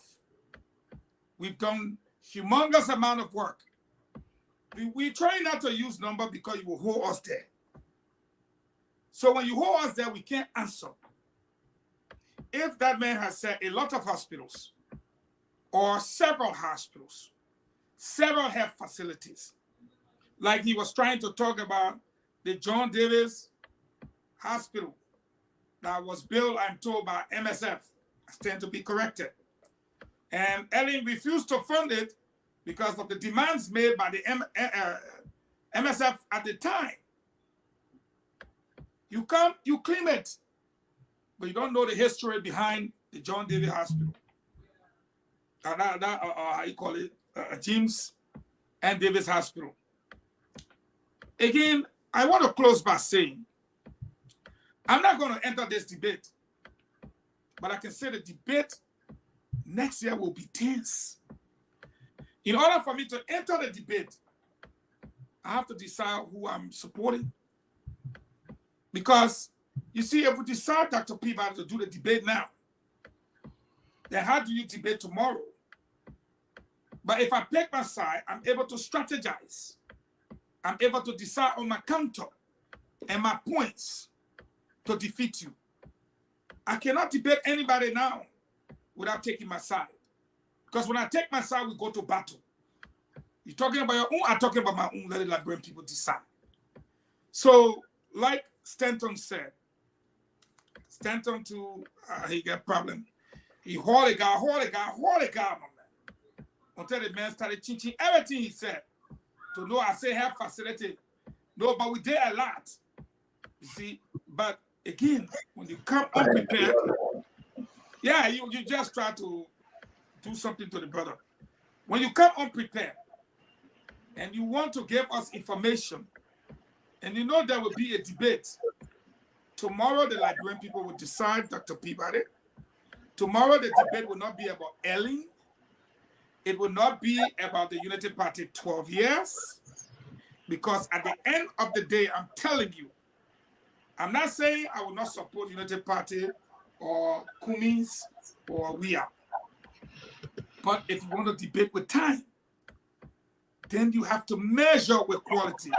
Because what you will have the CDC doing is multiplicative politics. What do I mean by that? As soon as you say you build Jackson F2 Hospital in 12 years, minus 2.5 years for COVID, in 2.5 years or 3, he built military hospital. So give him the 12 years. If he can do it in 6 years, what will he do in 12 years will be the question. Then you have to be on the defensive. If you receive more money than he did, and you can show what you did with the money, and he can prove that he did not receive $16.5 billion in foreign direct investment, but the taxpayers' money was used to quadruple what you failed to produce, such as free tuition, public colleges and university, whites fees, infrastructure, medical doctors to specialize abroad, yada, yada, yada. That's not my place. Flip the table around, and I'm closing on this. Say I'm representing Joseph Boakai. What do you think I'll be attacking President we are on? I will not be attacking President we are on his record. I'll be attacking President we are on the things that matters most to the Liberian people. Let's look at crime. Let's look at law and order. Let's look at the economic development I praise him for, but the impact on the ordinary people. Why you want to raise taxes on people whose monies you've got? Why you want to increase your budget to 800 million? Let's call it. Yeah. But if they don't come prepared and they meet Kev with a small phone and a small thing in your ear and two are just calling him whole day. I'm not talking about say the one. I'm not talking about say the one. Now careful. Is he smiling? When all the institutions and finish talking to Kev, you get in trouble. Kev gets more information on this platform than all four of us combined. He got almost 4 phones. Kev, show your 4 phones. One from the president, one from Twitter, one from the chairman. Look at the CEO. I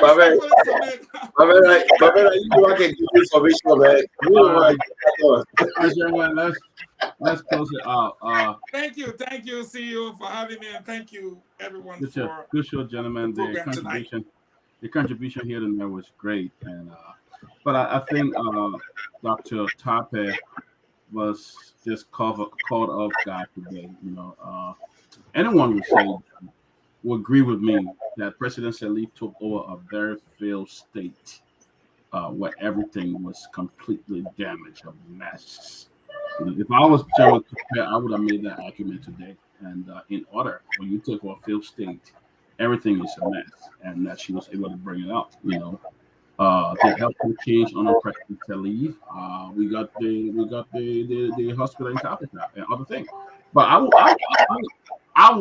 going to ask you, if I was Chairman Tape, that we did have some health professionals that went out of the country and got trained and came back and all of that. So what he should have done, I would have made a list of all the UP tangibles, all we did, all happening under the leadership. Have it ready. Take it as a guide with me every day I go, because I don't care where you go or who you engage, it's going to come up one day. They're going to bring these kind of questions up. What did President Salih do? How many hospitals did she build? How many roads did she build? Make a list of it so that when you get questions like that, you can also always refer to it.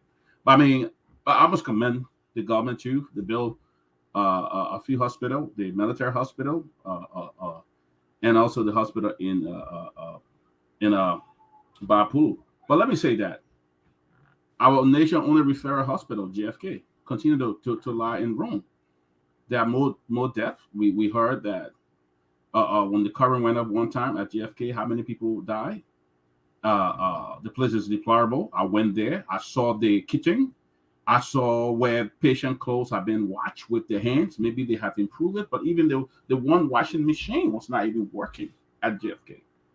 I went and went over the entire building. This is the biggest hospital in Liberia, the only referral hospital.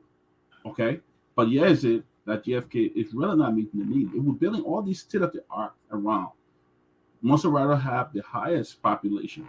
Why can't we ensure that JFK, the nation's only referral hospital, is taken care of? Because if we take them to Babalu, you still have to bring them to JFK when they need some critical surgery. You know. So the thing is, yes, we are getting a lot of medical centers around the country, but we don't have the doctors, we don't have the nurses. Liberians are still pouring out of the country in numbers to go to other countries for other issues. You know, most times they get mixed diagnosed, they will have to travel to Ghana. Ghana is our major healthcare facility area. You know, so I commend the government for building the facility, but also you can't just build a building. You need people then who will really implement, where Liberia can say, you know, from today, I can go to Tapeta, I can go to Bapulu, and I don't need to go out of the country, because most Liberians die because a lot of them do have money to travel out of the country for the illness. But I think what Tim and Luther need to do, make a list, bring it, and be able. The government is doing it and making their point. And if you guys cannot counteract them, you guys are in a serious problem here, because if they will build new hospital, Bapulu will be displayed, 37 Medicare Hospital, Riverside will be displayed, all will be displayed around the country. That's a great thing. That our healthcare is being decentralized now. But do we have the practitioner? That will be another problem. So, and on that note, Dr. Peabody, you are moderating again tomorrow. You're a good moderator, man. Thank you. To tell you the truth. You Thank are. you. You did extremely well. But I will say this to you, Dr. Peabody. You understand what it says? You have to sit down, crawl before you walk. Right. Sit down, crawl before you walk. This is about every political party. If you're coming against this government, come with your best shot. Right. Do not let down your gun, because you know why? They will point finger at you. Right. One, you have not done a damn thing. Don't talk into our politics. Two, this is what you did all the years you were serving. Now it is our time and we're trying. They will make some valid argument that somebody said, people got to come ready. Yeah. You said it. These guys, let me say this. The Kev Hassan, the Eugene Fagon, they are very dangerous. Eugene be sending all the information to Kev and say, me, I want to talk, they didn't pay me. But I tell you what, these guys, they coming like vultures. They're about to tear apart political party. We are not scaring anyone, but we got to fact check people, because Liberia deserve better. You guys know us, we belong to no political party. We say as it is. Then from there, we'll go do the podcast and get mad at Spoon. But we are Spoon, and we are to steal. Till we meet again, may God bless you all. May God keep you. May God bless our country. I give plenty respect to Reverend Tappet. The boss care nothing, and I respect him. He's a good guy. He is. You know why? And we hope to have him again. You know, lastly, one thing that he keep talking about, he seems to be somebody who wants to reach out to the other side. Reaching out, yep. So, gentlemen, Mariah say when I happy. Mariah say when I happy. Oh no, don't bring Mariah in it, please.